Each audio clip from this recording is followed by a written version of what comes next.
Well, hello and welcome to the Miskatonic Playhouse. Here we are for a Twitch matinee. Okay, this is going to be a bit special. This is going to be, well, I don't know what I'm not going to give away any of the secrets, the dishes, the dirt. What I'm going to do is do a quick round of introductions and then hand over because I get to play tonight. So we have as our keeper tonight the wonderful Michael J.R. Reid. And Mike, or JR, just very quickly, give us a heads up on who you are, where we can find you, what you've written, because I love your scenarios. Thank you very much. Yeah, I'm Michael or JR. You can find me on MJR RPG on all the social shenanigans, or there's a website. Write a few things on Miskatonic Repository. You can find those. Google it. Yeah, that's it. That's me. Thank you. I would also say that JR wrote, and we ran it here on the Playhouse, which was great fun, Branches of Bone. So definitely check that out. Check out the playthrough as well. It's really, really good fun. Great scenario. But what we're going to do now is we're going to introduce our wonderful, amazing guests, and what a bloody lineup we've got with us tonight of guest stars. So obviously, without further ado, Rina, give us a heads up. Hello, howdy doody, and who you playing? Hey y'all, I'm Rina. My pronouns are they, them. Wonderful to be here. You may know me from the Old Ways podcast and Ain't Slayed Nobody. I also write Call of Cthulhu scenarios, including the gold bestseller Saturday the 14th, which has been done on the Miskatonic Playhouse. You can find those on the Miskatonic Repository. And tonight, or today, wherever time zone you're in, I will be playing Dr. Keiko Yamamoto. Okay, fantastic. And Mike, Mr. Spike Mike, over to you next, please. Hello, yes, I'm Mike, or Mr. Spike, whatever. I'll answer to pretty much anything.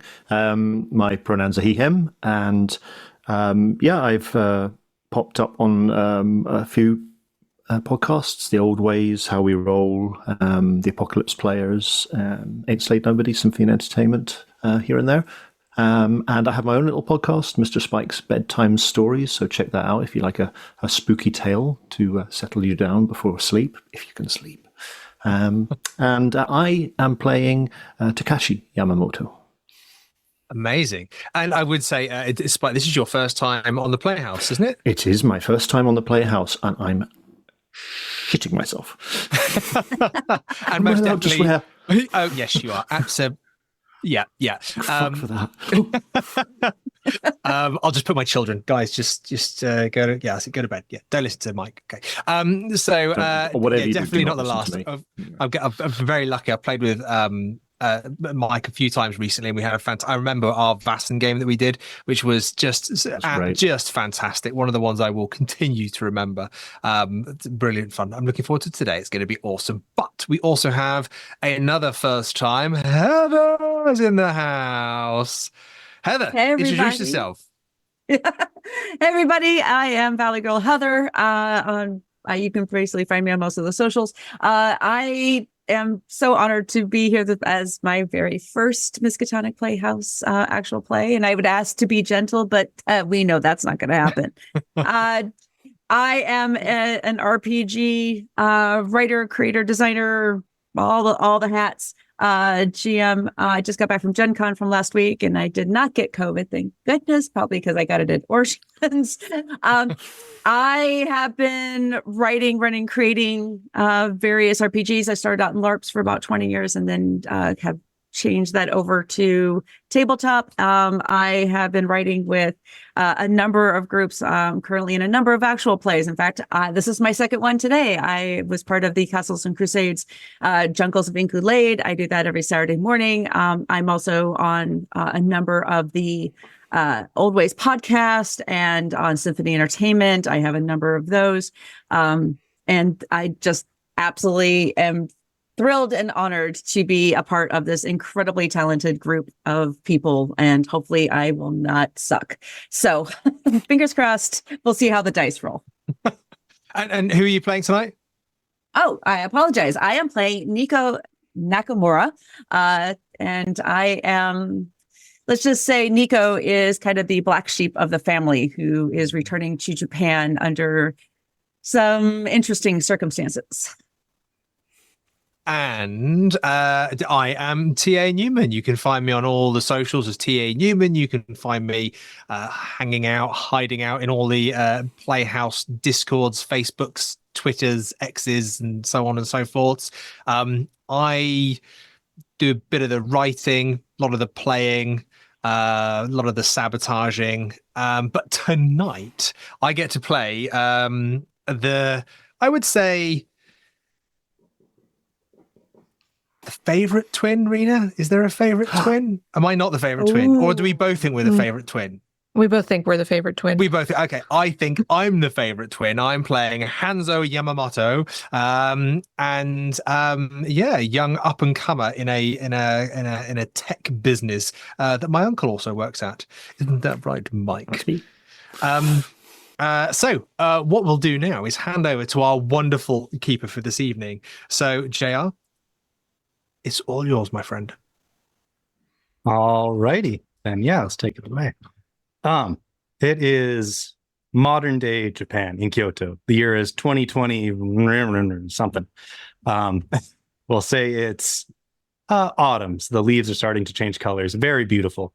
I believe most of you, if not all of you, all of your characters are Kyoto born. You're all family members in some way or another.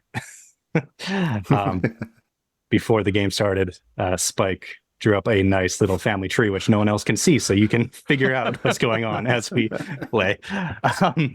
It's all very, very simple and clear. Yes, very straightforward. As clear as mud. It's as clear as mud. So some of you currently live in Kyoto. I believe 3 of you currently live in Kyoto, while the other, the good aunt, Neko, has returned, maybe just returned. And in time for a festival at a shrine, a very famous shrine, Shimogamo Shrine, one of the biggest in Kyoto, which the family father, whose name is, we decided this somewhere, Hiroshi Yamamoto. He's a bit on the older side compared to, the age of his children. He's probably in his mid to late 60s. So, but he's a priest at the shrine, and there's many, many festivals throughout the year. But one of the smaller ones happens once a month, and it's mostly just for family, people connected to the shrine, as well as other shrines in the area. Everyone sort of helps each other out. So maybe once a month, those of you that can turn up to the shrine to help prepare for this little festival. Not very many people show up, a couple dozen. So it's kind of a family get together, as well as a festival, a little get together. This particular festival is called Tsukinamisai. You get together once a month, and basically the priest will just pray for peace of the community, peace for the country, that sort of fun stuff. It's really solemn, but you get to eat some food. You get to sit and pray a bit. Nice get together. So those of you, including Neko, have shown up earlier in the morning to begin some preparations, just getting everything cleaned up, getting some food ready. You'll meet a couple other people. There's, again, a couple dozen, so many, many cousins of various forms, though maybe Neko is a bit more inside the family circle. That.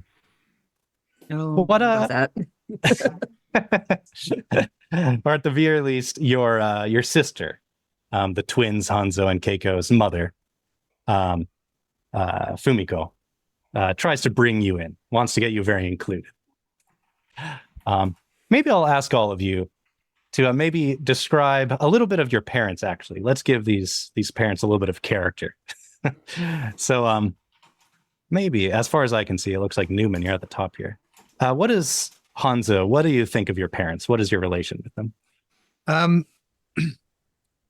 Traditional, but very caring. I think they've fully instilled within the wider family tree. Absolute, family is first. We have a moral, spiritual, cultural familial obligation to look after each other, care for each other, support each other in every kind of aspect. And I think it's just, it's been a very loving and caring. And I think the fact that our father, Hiroshi, is a priest, at this shrine, it's something that very much kind of acts as it grounds us as a family every now and then. It brings us all back together, that we can all kind of meet up and pay a bit of time and respect and be together, because life is very busy.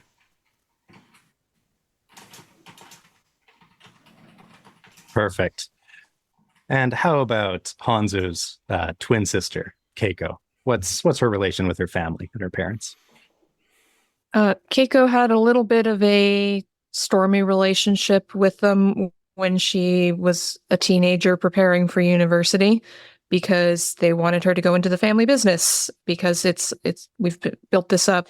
This is what the family does. And she wanted to be a doctor. And so the years of undergrad and med school were kind of rough until her parents came to realize she was actually very, very good at medicine, that she cared about people, that she was good at connecting to the community. And she got a job at a hospital very quickly after finishing her residency. And that brought some pride to her parents. And so they finally, I think, managed to work some things out, so they're feeling a bit better, but it was definitely rough for a little while. So I think Keiko is definitely trying to make sure she does all the family events and is there as much as possible to try and keep that tenuous stability building up. Very good. Perfect. And then outside of the twins, how about half uncle, half step uncle, whatever you are, Takashi Yamamoto? What's your connection to the family, to your half brother? Yeah, so Takashi is Hiroshi's much younger half brother. Their father remarried a much younger woman, and after his first wife passed away, and he is maybe 15, 20 years younger than Hiroshi, something along those lines, and he is not really very like his brother. He's a bit of a dreamer. He's just a few years older than his nephew and niece. So he's kind of more on the same kind of wavelength as them, and he respects his brother for what he's chosen to do with his life, going into the line that he's in, and he's also a little bit of a dreamer.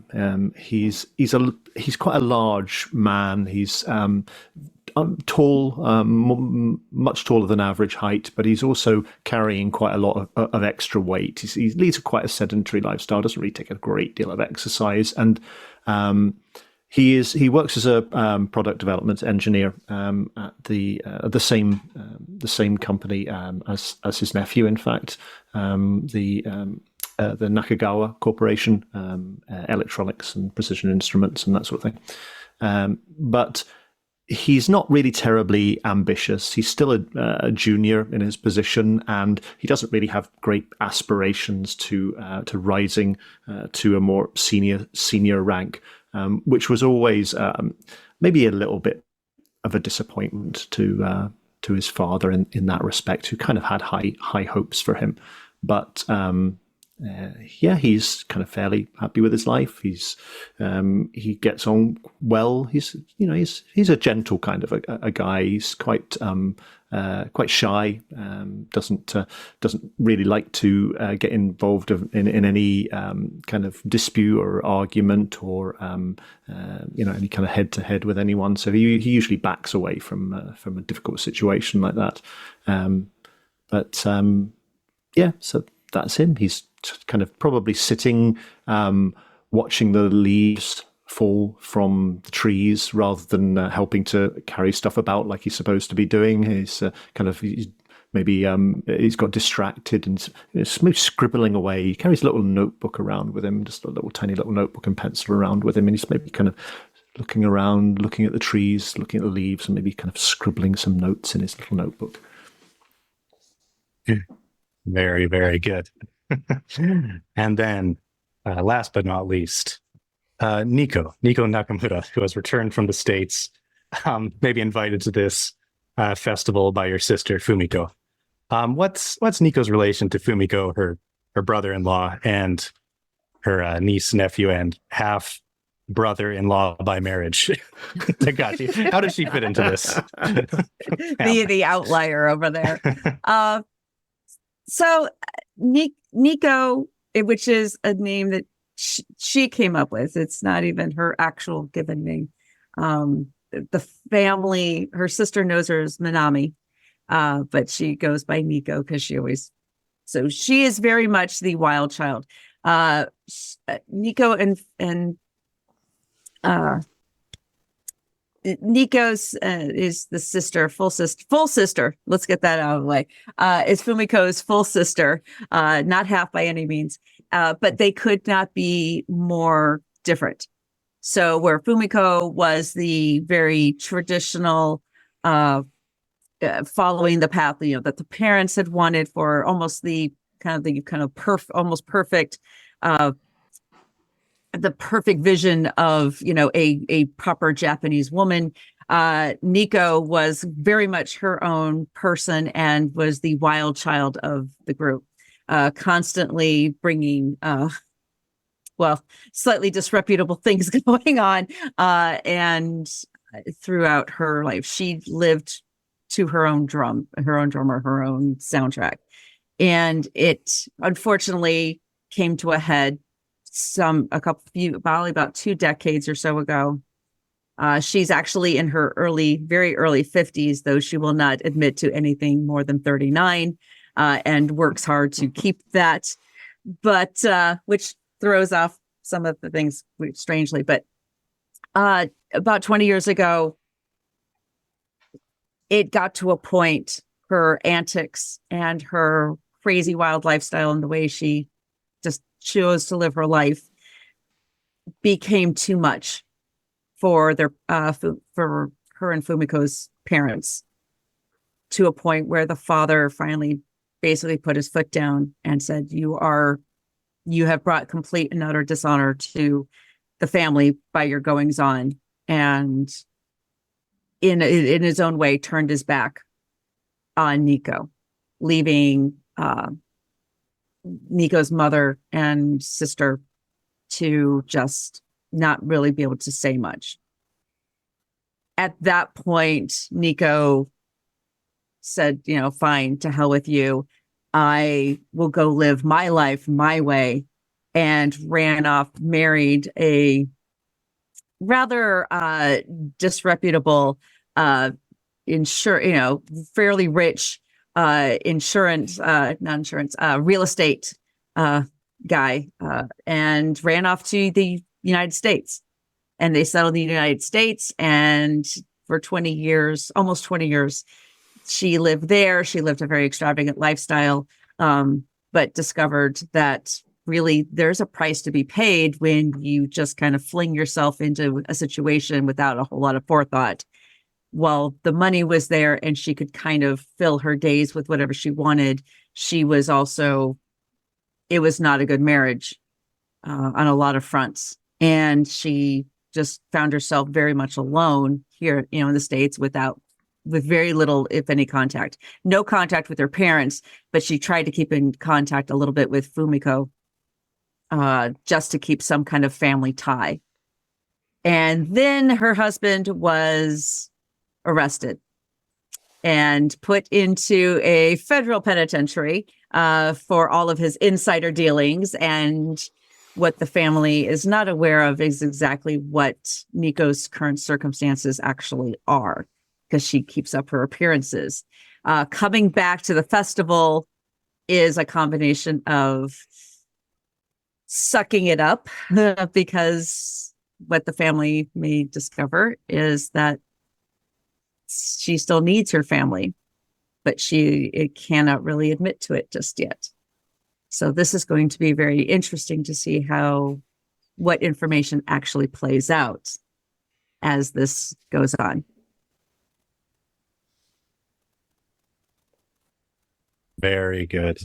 All right. Oh, yeah, and I so don't maybe- believe she's never actually met Takashi. Yeah. Takashi is younger, Takashi, and Yeah. Takashi is your He's in his mid-30s, she's never so, met. Yeah, maybe not. Yeah, She has or only seen as a pictures. child. Yeah, she has seen pictures and vaguely met very, very briefly, I think, Keiko and Hanzo when they were just tiny children. And so this is, yeah. she held the twins once and said, "I swear to you, I will become your favorite aunt." And then all hell broke loose. Yeah, maybe that's it's What Takashi likes most about the twins is the way they finish each other's sentences all the time. We're always It's like finishing they each other's. Sandwiches. There we go. It still tracks. I think it all still tracks. yeah. Perfect. I like it. Then yeah, maybe most of you're excited maybe to see the stories you've heard of your extravagant overseas aunt who's suddenly showed up in a flurry, which maybe the patriarch and matriarch of the family, your parents, Hiroshi and Fumiko, they just sort of accepted Neko back without really saying anything. So she's just suddenly there. So as far as Keiko and Hanzo are concerned, maybe you have no idea why she's back all of a sudden. Yeah. Fumiko would have probably embraced her separately. But in the meeting with the parents was very, very quiet and with as much respect as Neko could produce, knowing that she is facing her parents for the first time since basically her father turned his back on her. So I'm sure that was probably a very difficult, awkward, and solemn moment. Makes sense. All right. Then yeah, after your introductions or reintroductions, and you've gone through your prepared everything, the festival begins. It's really more of just a small ceremony. You gather inside the main hall of Shimogamo Shrine. There's actually a map of Kyoto here. If that can be brought up by Steve, perhaps, or it's at least you can all see it. The street map. Oh, and I gave you the wrong one. Or at least I gave the players the wrong one because it's still in Japanese. You assuming we can't read Japanese, JR? Oh, I'm just... You're assuming, right. Well, at least for all of you, I believe the one on Twitch is the correct one. But for you guys, I am pinging where you are. Okay. You're at a shrine in northern Kyoto. You're inside the main hall. Again, about 24 relatives, as well as other friends and community members at the other shrines. Among them are you're not sure if he's a distant cousin or something. He acts like he is, but he is a sort of mid-ranking police officer. His family works at another shrine, but he likes to show up at all the community shrines helping out. He is named Takumi Endo, a fairly gregarious man, 30s. He likes to sort of butt into conversations, and he's sitting just sort of amongst all of you, sort of pinned in with you. And there is also the two other friends, about the same ages as the twins. So in their mid-late 20s. Those are the Sayama couple. Guy Sayama and Shizu Sayama.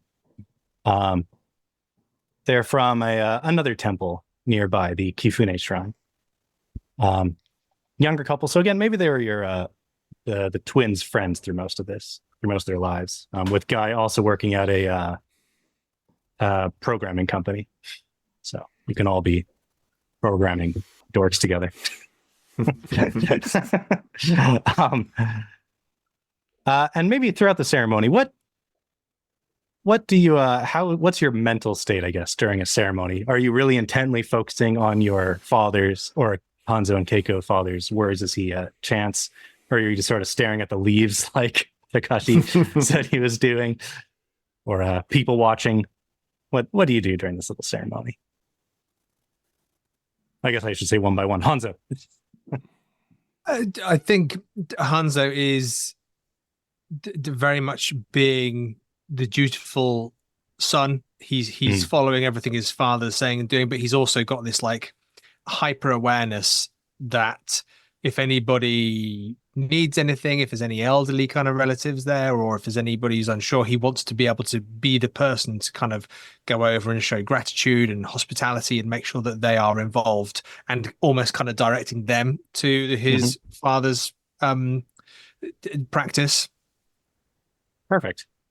Very good. And what about Hanzo's sister, Keiko? Keiko is very intently focused. She's got a kind of hyper focus, has her whole life. Whenever she's interested in something, or is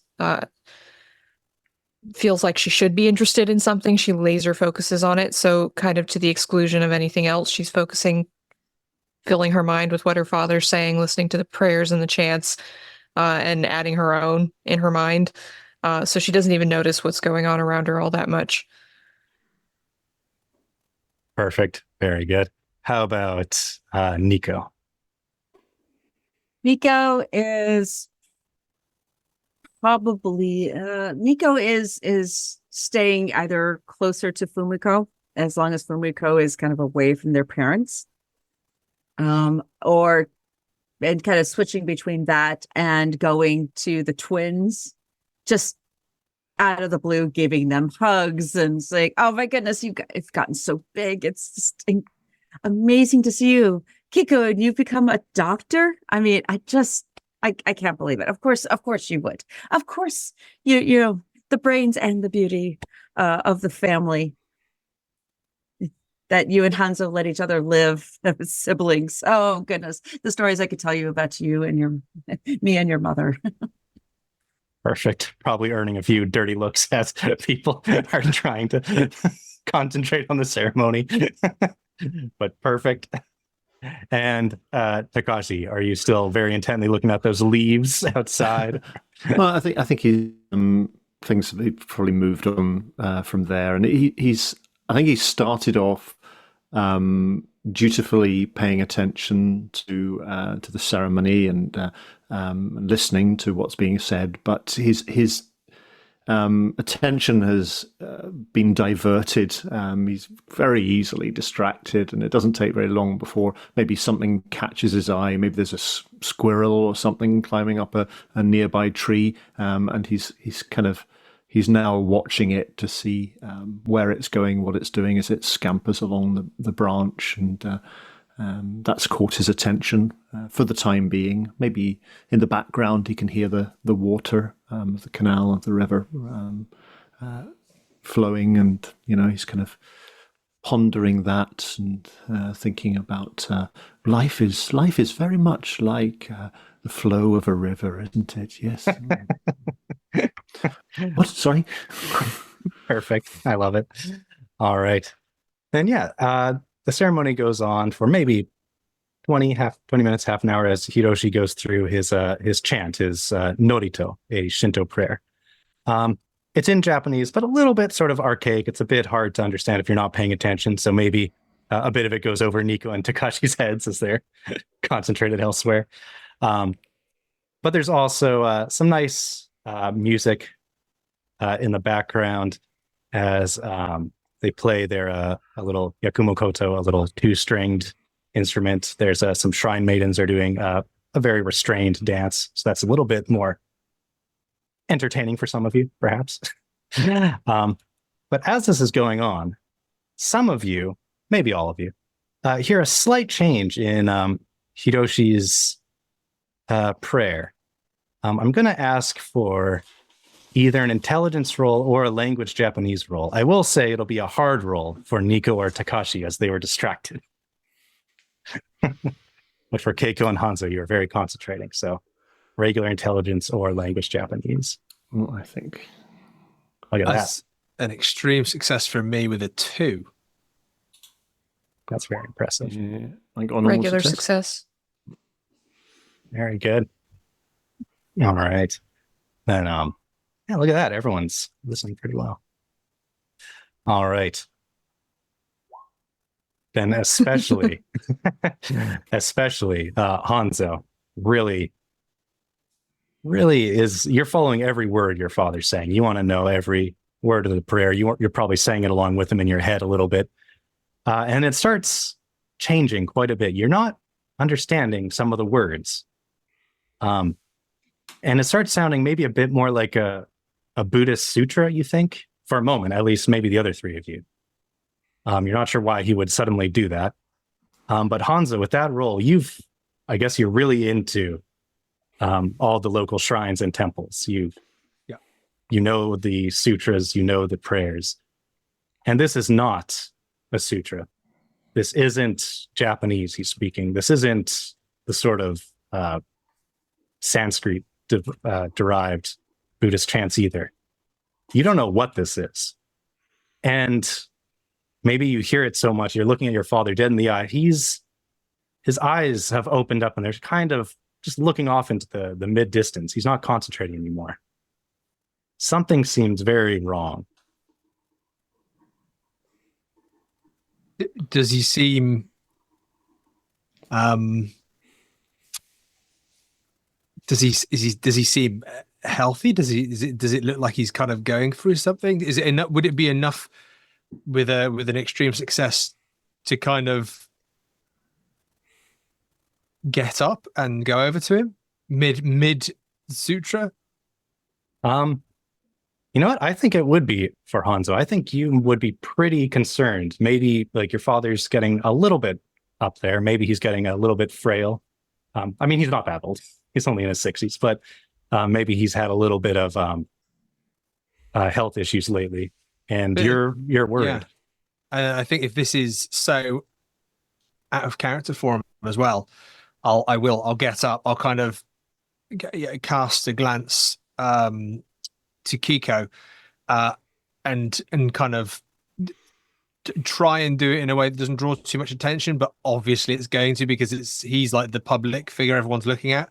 But do that thing in a public, space where you go to the person that everybody's watching. You try and pretend to do it that no one can see you.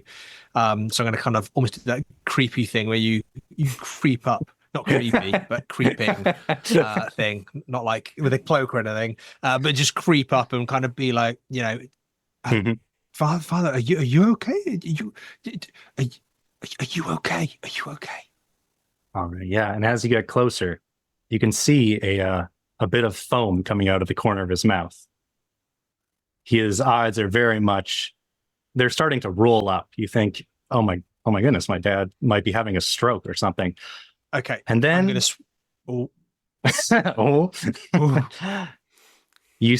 the closest. You feel something inside you being pulled towards him almost. Like you're already moving towards him, but like a sudden lurch, maybe.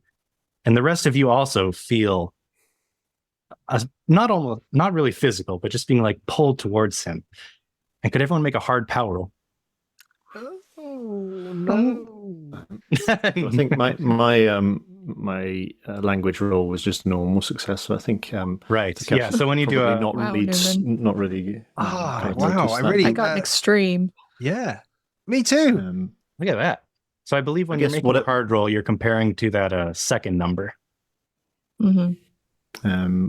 I guess. Yeah. But yeah, you're all passing. Whatever is happening to the others, maybe it kind of comes a little bit more unexpected for me. All right. Power roll, yeah.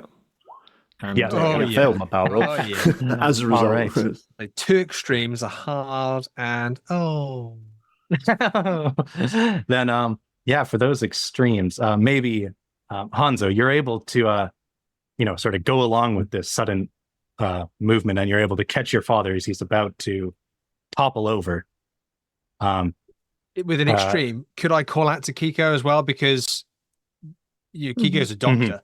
and I've seen the foam, I've seen his eyes roll back. So I'm trying to catch him, but also call out because this I'm not going to be able to help him. So I will call out very clearly to Keiko to come up. Yeah, and as you yell that out, Keiko you'll hear that, you'll notice what's happening, you'll feel this pull up, but maybe at the same time with your extreme success and your presence of mind, you see maybe half the audience begin also sort of toppling over just out of nowhere, including Takashi next to you. Just falls straight on his face. You were all kneeling, and he just flops over. Am I unconscious or you're unconscious? Immediately unconscious. Neko, also, you felt this pull at you, and a brief moment you felt a little bit lightheaded. And you sort of shake your head and it fades. It takes you a little bit longer than the others to get your wits about you again. You think maybe you're just getting lightheaded. You're not sure, but if you look around and see another dozen people suddenly knocked out, you'll know something's going on. So for Spike, could Takashi, or I guess I can roll this for you.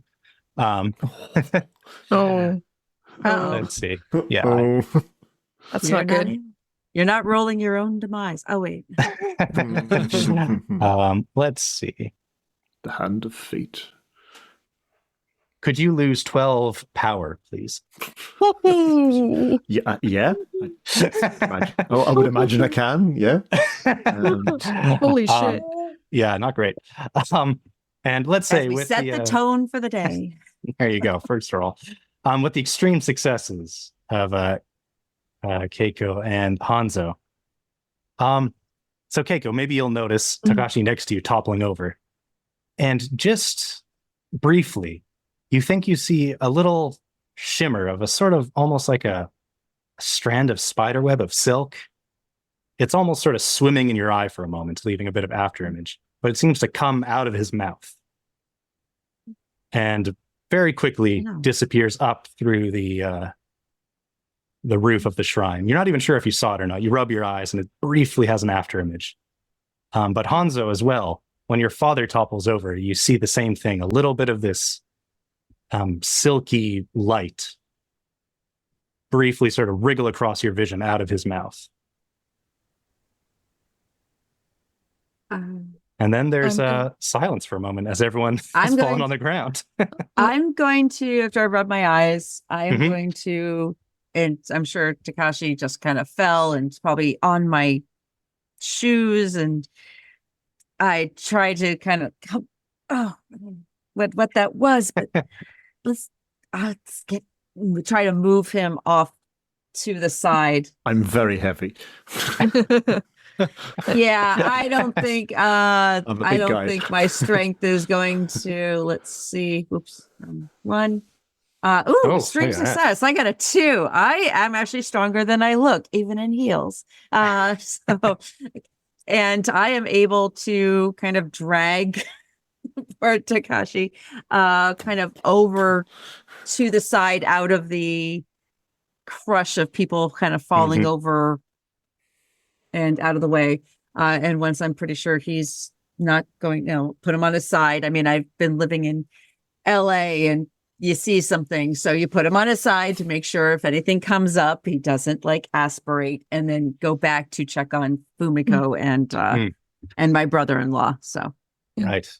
I've run over to check on my father. Like, even with Takashi falling over right next to me, my primary focus is my father, because he's my father and duties to parents first. Yeah. So I'm, as a doctor, I'm going to go and follow Hanzo's call and check on father. Perfect. Yeah, if you'd like, you could make your first aid roll as you run up there. I will read out something first before I deal with the result. But both Keiko and Hanzo will here. Failed that. I was hoping for a medicine roll, but okay. Yeah, we'll do medicine immediately. Oh yeah, I mean, can I either push with Keiko pushing the roll, or if I'm there, could that possibly be a bonus die, or would that have made it a bonus die? Yes, I like the idea of a bonus die. How about I read one thing out first, okay, and then we can decide how to react. He desperately wants to read this. So, Keiko, you get up there, you begin trying to make sure he's not, falling on his side, hitting his head. But he is still chanting. And it slips into regular Japanese again. And the two of you, being so close, can hear. He says, "With the dawn comes the prosperity, dominion. Bring your spirits unto me. The king's arrival draws near." And then he is shaking quite violently. Which will then go if you would like to make that. Or a bonus die indeed for Hanzo helping you with your directions, if you'd like to see what that bonus die would have done for you. Okay, that makes it a 27 under 50 instead of a 57. Okay. Then yes, you're able to get him into a good recovery position. He's not hurting himself. And he much more gently slips into unconsciousness. I'll take off my jacket and wrap it up as a pillow and put it under his head. I'm just kind of quietly in shock watching Keiko, just seeing if there's anything I can do. So now that things have quieted down for a moment, you will see about half the attendants have fallen over, including Fumiko has also collapsed. So Nico's over after just hurling Takashi across the room. Neko can go and check on her sister. She seems okay, but again, she's unconscious, along with quite a number of the other people here. The police officer, Takumi, he looked lightheaded, but he started to get about his wits, and he's standing up and saying, "Is everyone okay?" Clearly everyone isn't okay, but he's trying. And the Sayamas, Guy, Shizu, are also among the people who have been knocked out. What would those of you that are conscious like to do in this situation? Well, I'd like to look at the police officer who is like, "Is everyone okay?" And it's like, "No, not everyone is not okay. Please call some ambulances." He goes, "Right, okay, I'll call the police." And he starts calling. Right. Wait, my phone's ringing. Hello, police. Medical attention.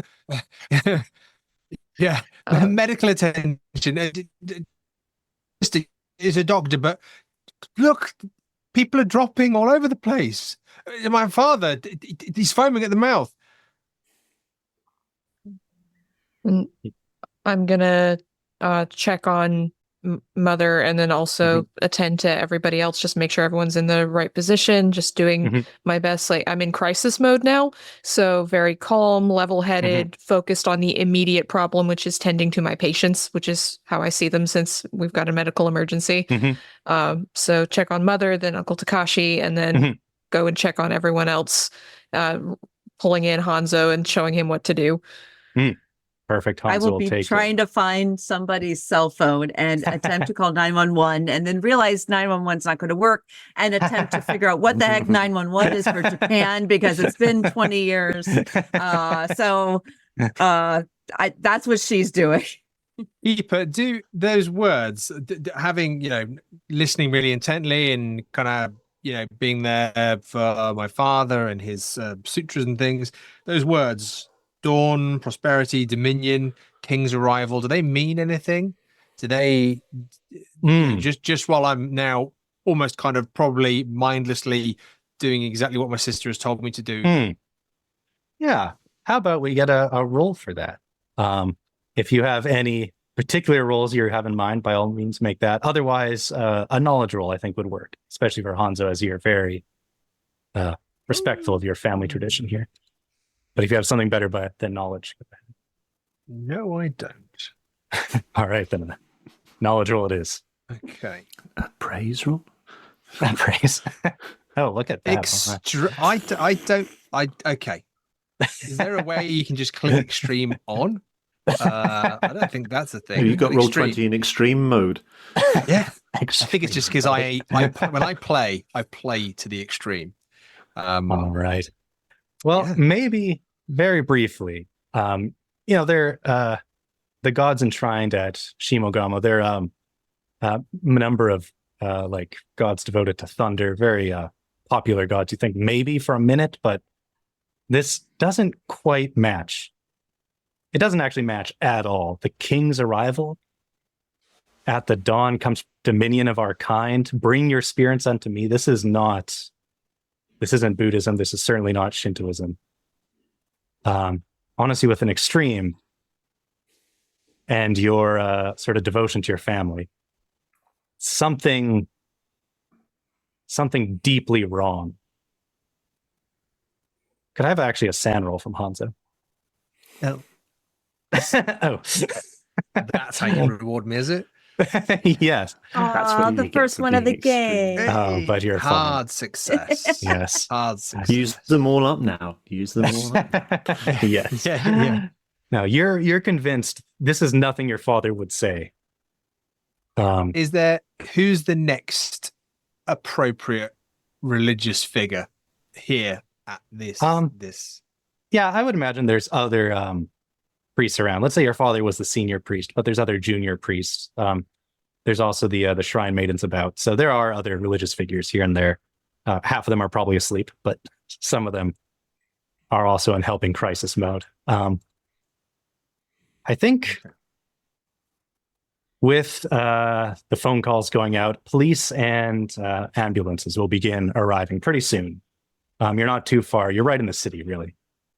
And they'll begin coming out, the paramedics.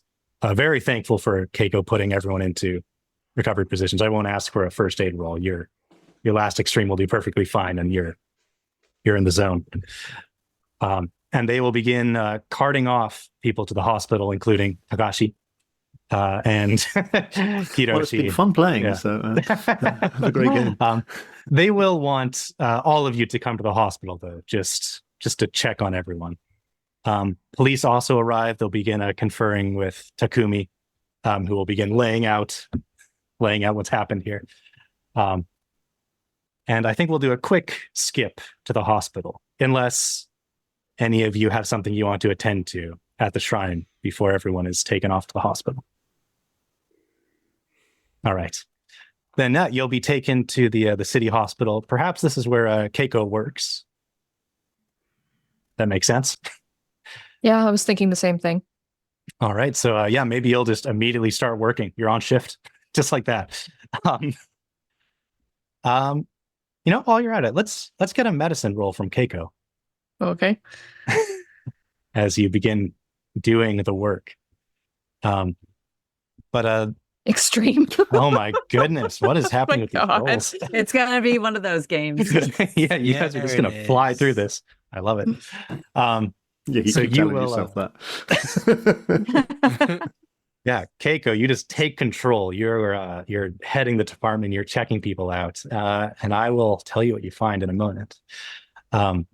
The doctors will also check over Hanzo and Neko. You guys are fine. They find nothing wrong with you. You're okay. The brief lightheadedness you might have had. Sorry, go ahead, Heather. Yeah, I was gonna say I'm guessing Keiko especially is gonna take more interest in her father while she's directing for everybody else, but definitely with her father. So I am going to stick very, very close to my sister and be there like right next to her side through all of it. So Very if good. anyone's looking for me, that's where I'll be. And I think Hanzo would be going kind of around the rooms, especially if Takashi kind of dropped out and went down and stuff. He doesn't want anybody to really be on their own if they wake up. When they wake up. So yeah, he's very much kind of going around. Yeah. Perfect. Yes. Some of the ones that have passed out do begin regaining consciousness. Takashi among them. You'll come back to your senses. A couple of the others, maybe 6, regain consciousness, but Fumiko remains unconscious. Hiroshi also unconscious. The Sayama's unconscious, as well as a couple other cousins unconscious. Keiko, you find nothing particularly wrong with them. They're just sleeping.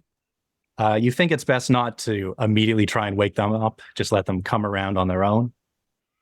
as some of them are already coming about on their own, and you see nothing particularly wrong with them. The only odd thing you find is with Hiroshi. As you're doing your initial check, you find a bit of upraised skin on the back of his neck. There's something in his neck, something hard, right along his spine at the bottom of his neck. In your opinion, maybe you do a scan, and it looks like there's a sort of rubber or silicone encased chip, like a software chip, embedded in his spine. Some of the other doctors think it should be okay to remove it. With your extreme success, you think it's possible. Of course, anything involving the spine, a little worrying, but it's your father, so the doctors will defer to you if you want to try and remove whatever this object is. Mm-hmm. Well, I assume I'd be able to check his medical records and everything. There's no record of him having it implanted, which is worrying. So I think I would, in consultation with a neurosurgeon, decide to have it removed if possible, because it's likely causing some of the neurological issues. Yes, indeed. There are no records of this. You're not even sure, as far as you can tell, this isn't a real technology, unless we're in modern, well, it's 2020, or maybe there's fun brain chip things, but those are nothing that you know of going on here. And Hiroshi does not seem like the kind of person to test that. But with the go-ahead, the surgeons will go about their work, and they can remove it without any untoward effects, though Hiroshi does remain unconscious. When they get this little thing out, it doesn't seem to be a computer chip encased in some sort of silicone rubber-like material. Strange. Strange, to say the least. It also, you can't find any obvious suture marks on his neck. The skin is upraised and it looks a little tender and raw, but you don't see any no cuts. So either this was in there for a very long time, or you don't know.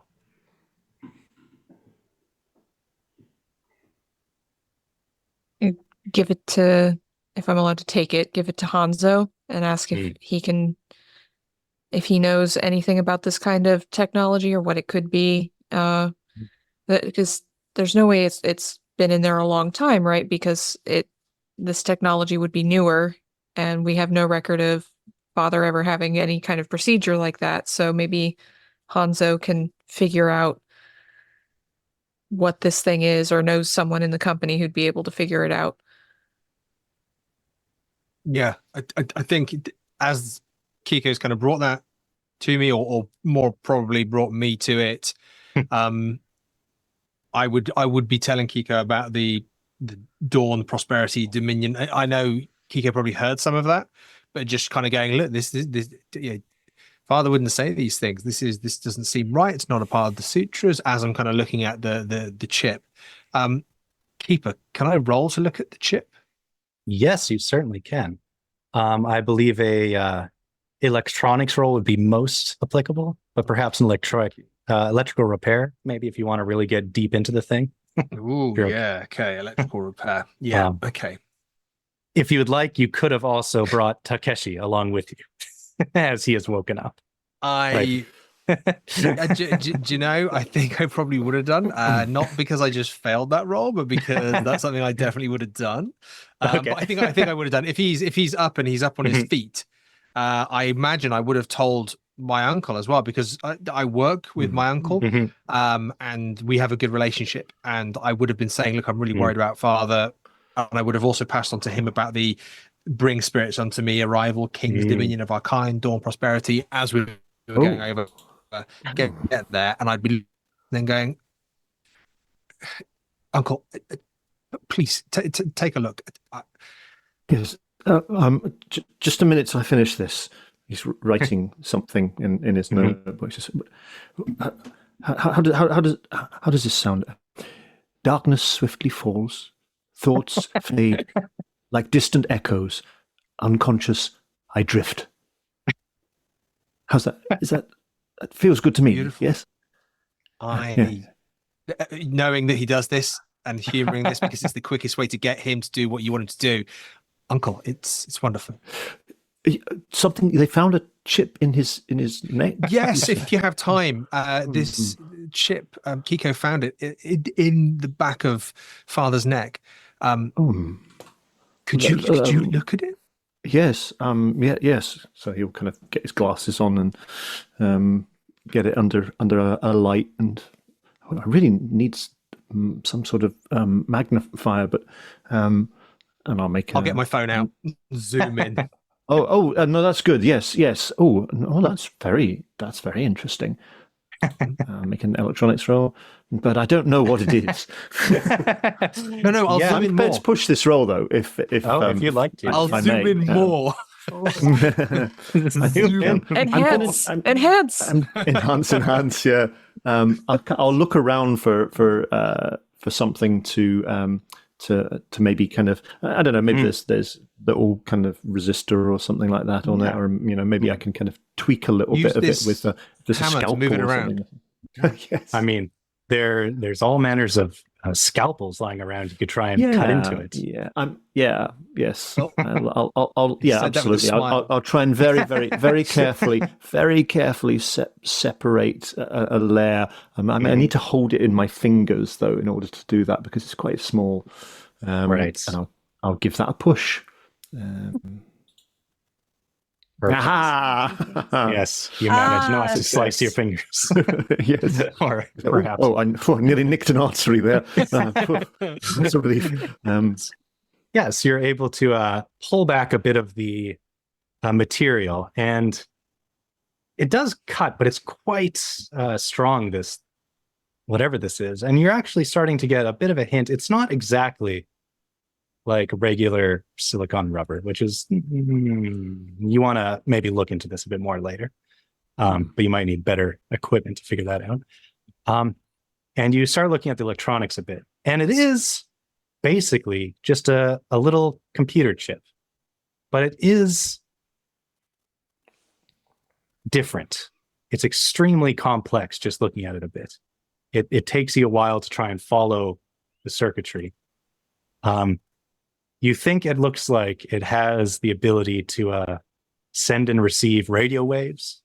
It looks like it has some sort of transmitter and receiver on it. Extremely small. And maybe you've just never seen a chip made like this. You're not the system engineer. You're the development engineer. So this is very unusual. Hanzo, look at this. Look at the design of the circuit here. Have you ever seen anything like that? It's very fine work. But it's quite unusual. It's very interesting design. What do you think? What do you think? Yeah, no, I don't think we've even. I don't even think there's theory on this yet. I mean, No, I think our R&D team are not. There's nothing like this that they're working on. Uncle, maybe we should take this to Nakagawa. Not for anything else than. Well, we've got equipment examination. Yes. Yeah. I'd like to see this under an electron microscope, actually. Yeah. And this silicon-like substance that it was embedded in. There's something odd about this as well. I don't know if is it kind of more organic than synthetic, maybe, or something like that. Or, you need better equipment to look at. Need better equipment. Yeah. Yes, I think we're going to have to take some samples of this. Same as you said about the chip. How is this? You think? How did he get this into his neck? I mean, I don't. Keiko, have you ever seen anything like that, even discussed? In terms of an implant within, human physiology? This seems far, far too advanced. It's all hypothetical. There's nothing actually in the works that's progressed beyond trials. I've read of or heard of nothing like this. And there's no wound, there's no scar, there's no nothing to show that how this could have been implanted. Why would, I mean, was he not well? Did he have some medical condition that I didn't know about? Or? No, nothing according to his medical records. He's just advancing a little in age, but still spry for, you know, Hanzo, our father is doing quite well. I can't think of anything he'd need a procedure for, and if he had, he would have told me. He would have said something to you. Keiko, I'm gonna go and get our aunt. Listen, as I'm over here next to Fumiko, and like, what do you? Listen, it's been such a bizarre day, Auntie. You're going to have nowhere to stay. We might have a few errands to run. Do you mind just coming with us for now? We don't want to leave you without somewhere to stay, but there's no one there to greet you or welcome you as we would to do. And maybe I was going to go find this lovely little. You know what? That's fine. I can stay with you. Yeah. We'll dinner. Absolutely. We dinner and catch up. And of course. I mean, I'm sure my sister will be fine. And Keiko works here, so any developments, Keiko, they'll tell me. How about at this time, the police, Takumi Endo will come up to you with another patrol officer, and they will just record statements so you can go through the whole rigmarole. But after taking statements, they'll ask all of you together and say, or Takumi will say, what does Takumi sound like? I know. It says, all right, were any of you last week near the Kyoto University Katsura campus by any chance? I mean, university? What does that got to do with anything? I was in LA. I'm sorry, I just came in from the States. He'll say, LA, and he takes a note. Says, what about week and a half ago, were any of you at a home electronics store by Shijo Kawadamachi, which is a very trendy district? Sorry, can I ask what connection this has to why are you asking us these questions? That's visual police matters.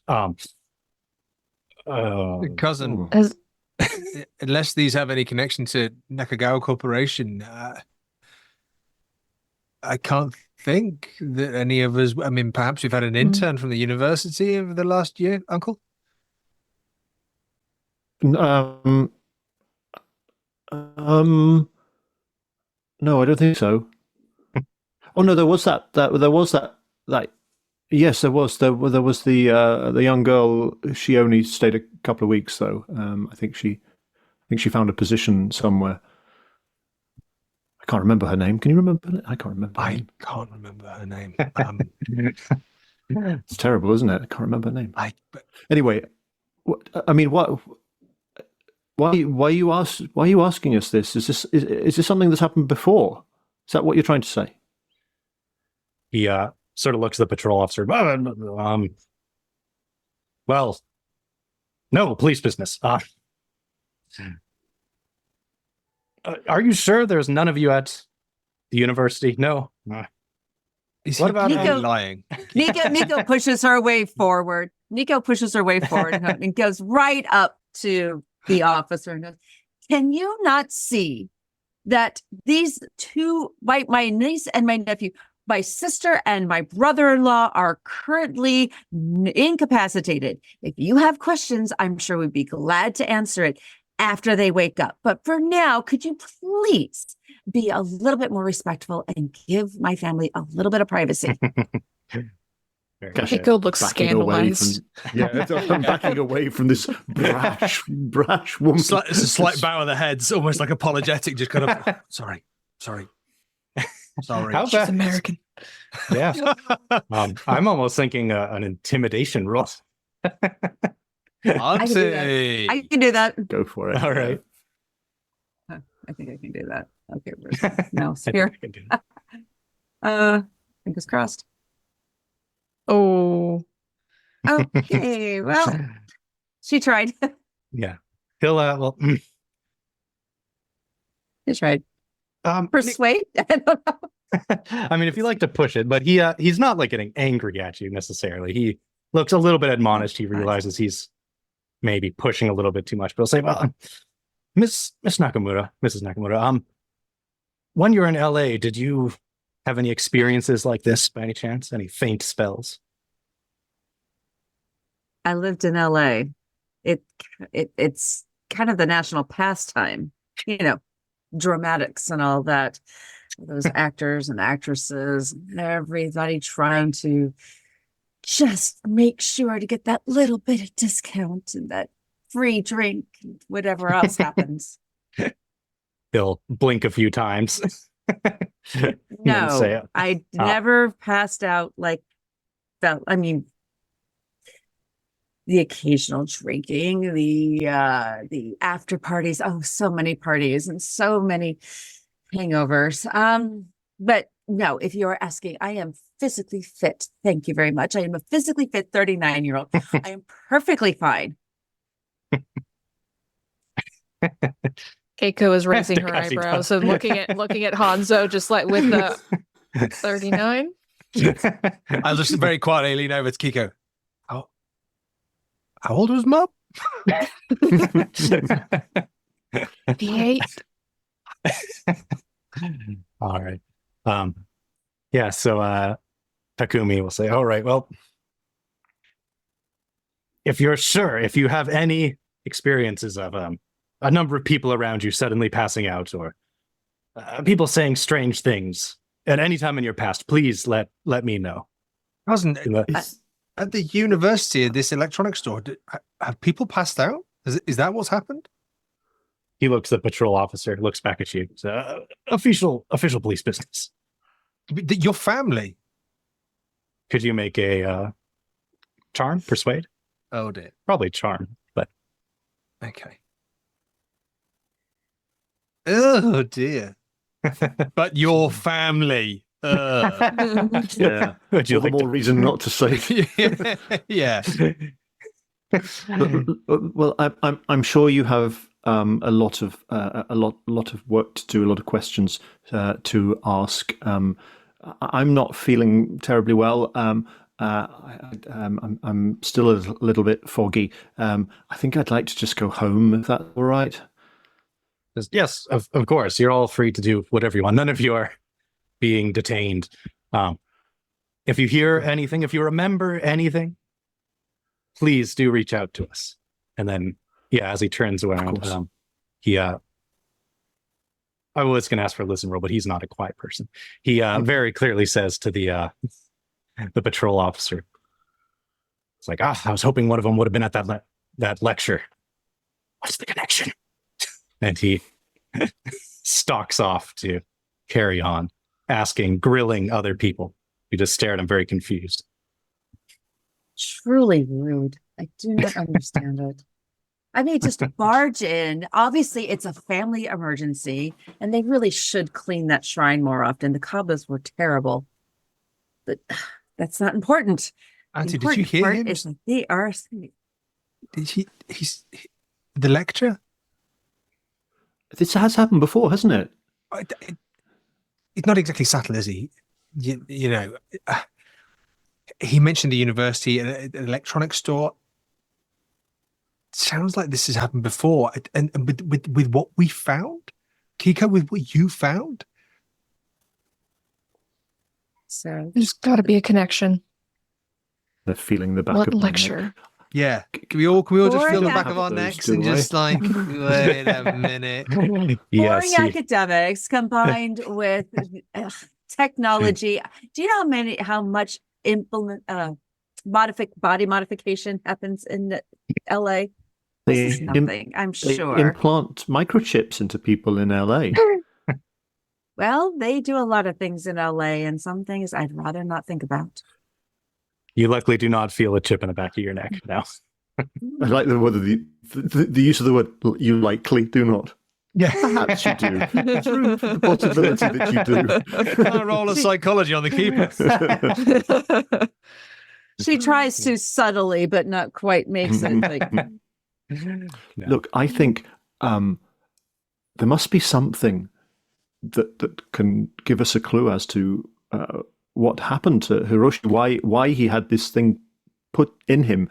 I don't know, maybe something, he's got some papers or something, some letters or something at home in his office. Oh my God. And she goes over to Fumiko and very gently like slips her fingers underneath Fumiko's neck and feels around. Like we haven't thought about this. Wait a second. She does she not. feel anything? Yeah. No, you Okay. feel nothing. I imagine Keiko would have checked on the people who were still unconscious once she found it in her father's neck. She would have checked everyone else.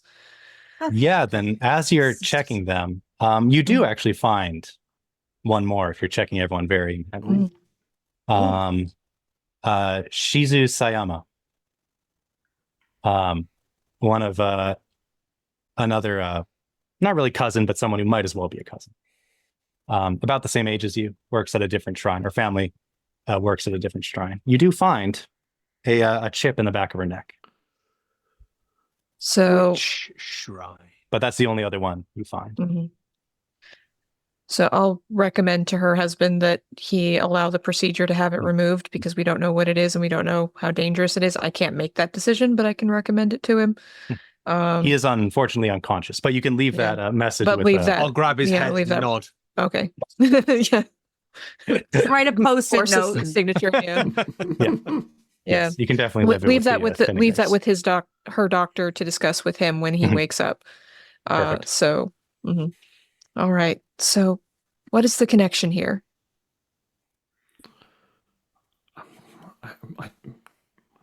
Shrines. If Shizu Sayami, is it a different shrine? Obviously, our father is here. At his shrine, they've both been. Is it just people that work at shrines? So what? The university, the electric store. Electric store, yes. Maybe we could ask in the electric store or the university, see if we can find out something there. I think we have to. I think we have to. This isn't okay. What if there's someone, especially with a religious connotation, there is someone chipping people? I mean, what would be your intention of putting a chip in someone apart from a pet that you might want to locate? We program chips to control things, a series of programming, scripture, essentially. Well, we can Implanted Viagra. Of course. What? Makes perfect sense. I'll just put my hands over my mother's ears, even though she's unconscious. Auntie, I don't think that's what this. I'm not convinced that's what this is. It is nothing to be ashamed about. Older people do have sex, Hanzo. It's okay. Put those hands over my ears. She has gone bright red. There's nothing to be ashamed about. It makes perfect sense. But- If they can implant birth control in women, why can they not do it in some kind of assistance in men? In fact, Men's Health always Auntie, tells them. Auntie, But- yes. that's not the important thing at the moment. Saying very respectfully, but still, Auntie, we need to find out what's going on with whatever this chip is for. We need to find out what's happening with it and why this is happening, because they haven't woken up yet. This is very, very advanced technology, this chip. Very advanced. It's bleeding edge technology. I don't think it's anything mundane like that. We need to take a look. We need to run run some tests on what we've got to see if we can figure out its purpose. Maybe if we can figure out its purpose, that might be a clue as to who could have constructed it. So we need Because to it's find what, a Radio Shack or? Well, no. Uncle and I work at Nakagawa Corporation. That will have all of the equipment we need to be able to look at it in that electronically forensic manner. But we do also need to go past the electrical shop. Company. Yes, a company, a very reputable company, successful company. Auntie, you'd be very proud. I am proud of you, Hanzo. I am very proud of this level of the family. It's the next level up that I am not the most attuned to. I think that's me. But if you promise your grandfather is not going to be there, I will go. Nope, no, grandfather won't be there. All right. Was grandfather at the shrine? No, He'd be in let's his say Is he the 80s. president of, He'd be in his of the 80s, like- Nakagawa Yeah. Corporation? he is quite retired. Oh, do we own the corporation? I didn't realize it was our corporation. I was just thinking, like, do I need to quickly text grandfather just saying, please leave your office immediately? Well, No, he's elsewhere. yeah, my father and your grandfather is as Keiko Very pointed old. out, he's in his 80s. Yeah, I'd say still alive for sure, but Okay. Yes, well, not Still here. sprightly. He might take you up on that Viagra offer, actually. Just put the implant in him, see what happens. Maybe he's already got one. it's just a little blue chip. Can I do while they're Mhm. figuring that out? Can I do some looking on the internet through news reports and so on to see if there's anything about an incident at a lecture at the university in the last Yes, was it week and a half? yes, you definitely can. Clever. Let's have a computer use roll. You're still going to find out all the information anyways, but just in case your Googling is really, really good. Okay, I was hoping for library use, but computer use. Okay, nope, I failed that. That's fine. You'll find most of the information anyways. Okay, There is reports about a week ago at the Kyoto University Katsura campus. There are many campuses for Kyoto University throughout the city. But at this campus during a lecture, there was reports that the professor started maybe having a seizure, and then a number of students present fainted. Vaguely related, not so much in this news article, but there's sort of less reputable blogs that also make mention of people seeing odd sort of illusions around the area, which sound vaguely similar to what you saw. There's also a smaller report about an incident of a number of people falling unconscious at the same time at a home electronics store in Shijo Kawaramachi. This was a little bit after the university incident.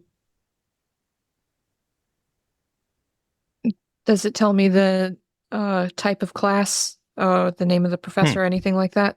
Like, Yeah, was let's it say you can. an engineering class or anything like that? So you look into it a little bit deeper, and you do find that the Katsura campus is mostly devoted to the Faculty of Engineering. And with a little bit more digging, you do find the lecturer was a professor.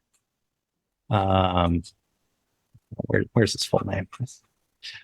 Professor Currently in my Nobuaki notes. Oyama. Yes. In my Professor notes, Nobuaki I Oyama. wrote really quickly, he's currently Professor Seizure.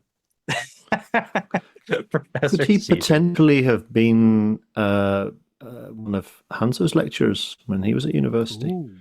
I like it. Yeah, if at some point, Keiko, when you pass it on, you'll look up a little bit. Maybe you go to the Kyoto University website to find like the faculty listing. And Professor Oyama, he's a professor in the Department of Mechanical Science and Engineering, Graduate School of Engineering, Kyoto University. You also see he's a CEO of a little startup company called KIOT. Co-Limited. IoT. KIOT. Yeah, he seems like he is the one. Hanzo, did you have classes with a Professor Oyama when you were studying? Yeah. Great professor, brilliant man. He might be patient zero. Oh no, God, well, I hope he's okay. I mean, this guy wasn't just like a lecturer. He was like a lot of the best lecturers, teachers out there. He was still active. He was still professionally engaged in his subject, in his engineering discourse. Actually, hearing that, sorry, I'm going to jump in one thing because I just noticed. You're 27 years old, correct? Keiko and Hanzo. Yeah. Right. You're actually the exact same age as the Sayamas. You'll, I guess, if you were studying under Oyama, Guy Sayama, Shizu's husband, who was also unconscious, was also studying with you under Oyama at the time. I'll say, and Guy Sayama, Shizu's husband, we sat together in class. Both of us huge advocates of Professor Oyama. Well, maybe we should speak to him. Guy's unconscious. If he's conscious. If he's woken up. Which one? Is this Guy The Sayama professor. or the professor? Oh, he, as far as you can tell, he's back at work. Okay. Maybe that's our first stop. Let's go see the professor. If he's experienced what Father experienced, and we know that he's gotten better, we can see if he found a chip, Keiko. Find out anything from his experience. Auntie, you'll love the university. It's great. It's a really good touristy stop to go to, and it's a beautiful campus. Well, beautiful part of Kyoto. It's been many, many years. Well, not that many years. Since I was last there. Sure, let's visit the university. Why not? And is this professor happen to be single? Could you make a luck roll? Nice. Okay. Come on, Mama feels lucky. Hey. All right. 69 luck. Very nice. Might even have a blue Nice. chip. Yeah. At least when Hanzo was studying, he was not married at the time. You'll have to ask him directly. And I guess Hanzo I remembered think he's that quite would a be worth a handsome man. visit.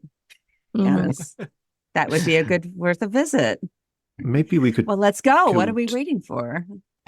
Maybe we could kill two birds with one stone. Then, not that I advocate killing birds with stones, but it's possible that we could maybe use the university's facilities, their electronics labs, and so forth. Well, somebody could speak to the professor, and one of us could take a look at this chip to see if we can figure out a little bit more about it. I'd happily speak to the professor, and the equipment at the university is top notch. It's outstanding.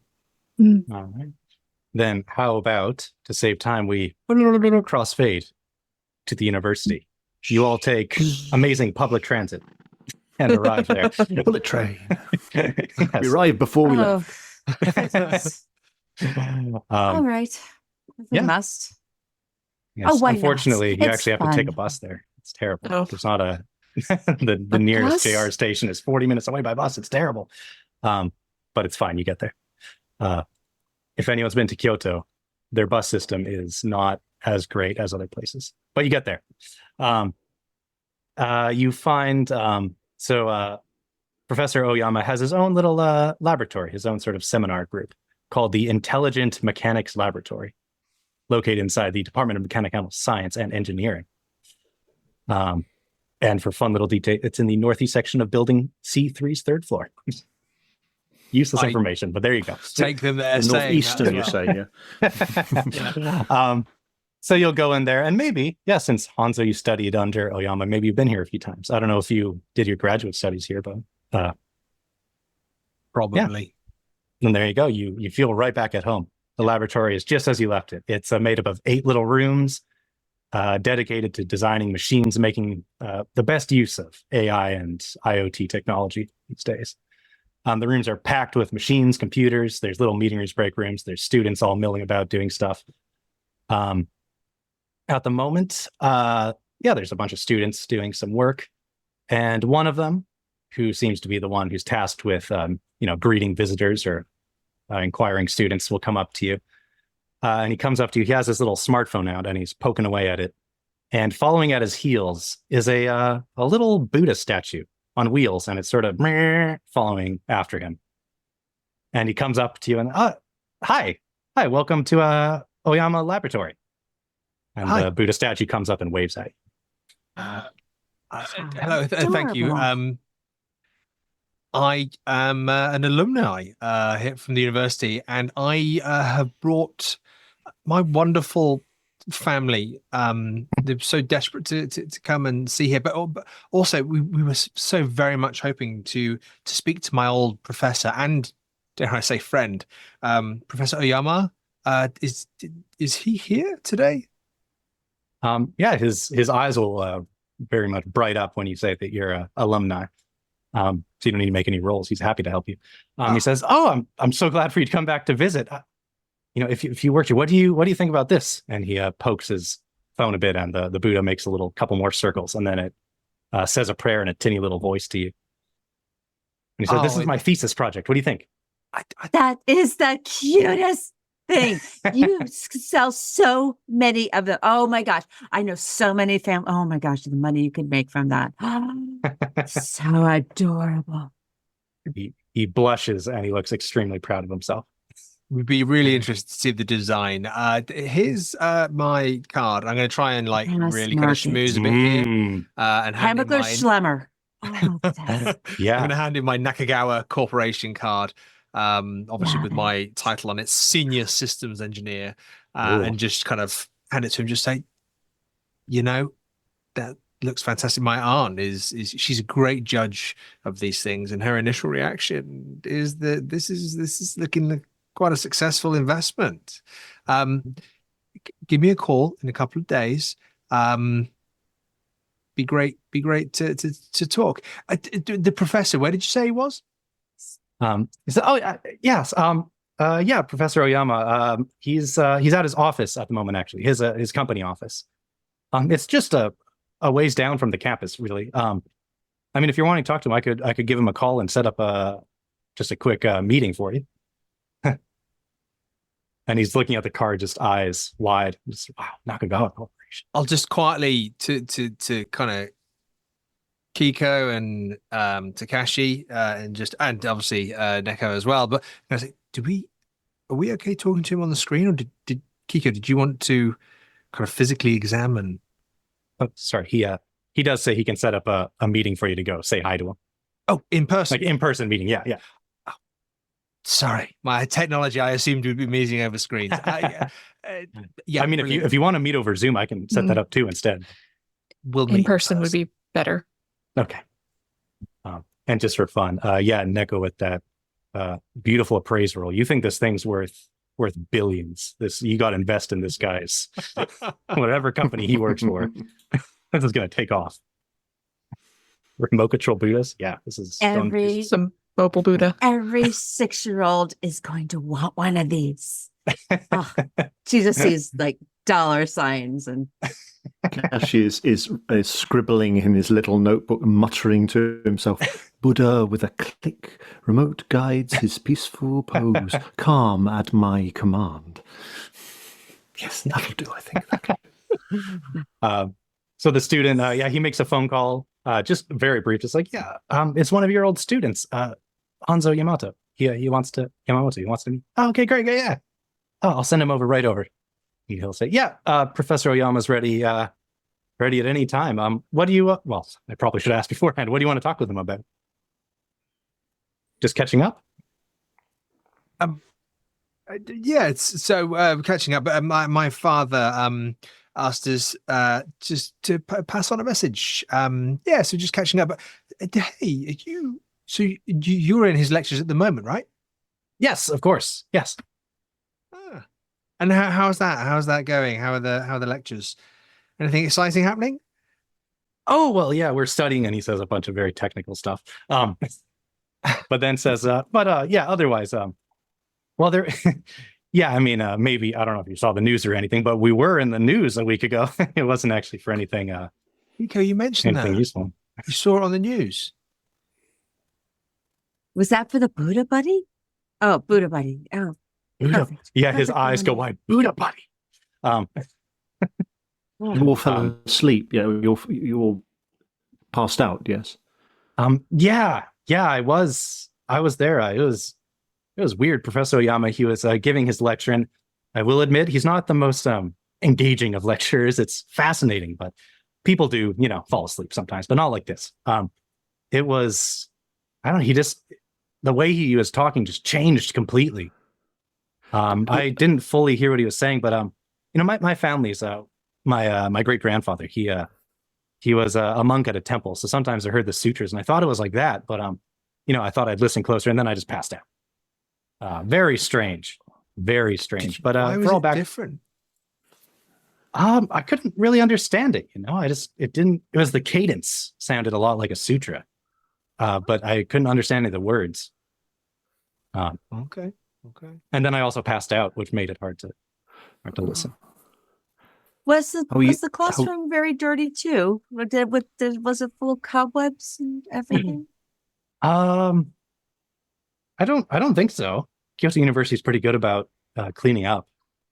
Because that shrine must have been full of cobwebs and dust, because I just saw the silver strands. I mean, it was just all over. I mean, I bet that Takashi probably ran into a spider web, and if the spiders, and I hear they put out these spores or pollen or whatever kind of things.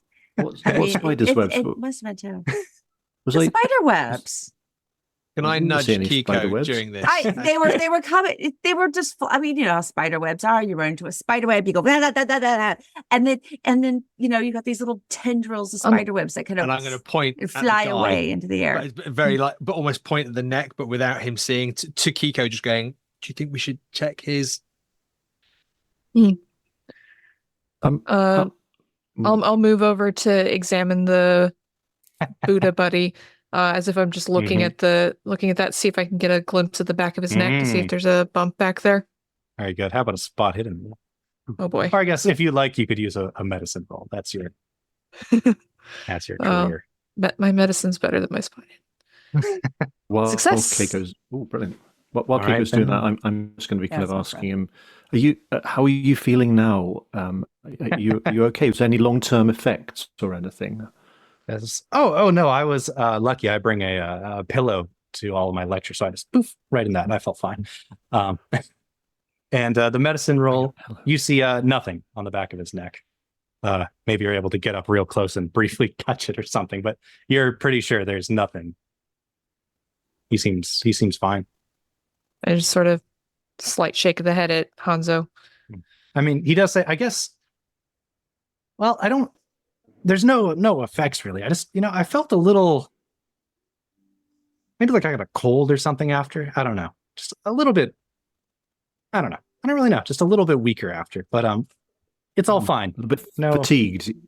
Yes, that's the word, fatigued. Like after a really long lecture from Professor Leon. Yeah, it's like that.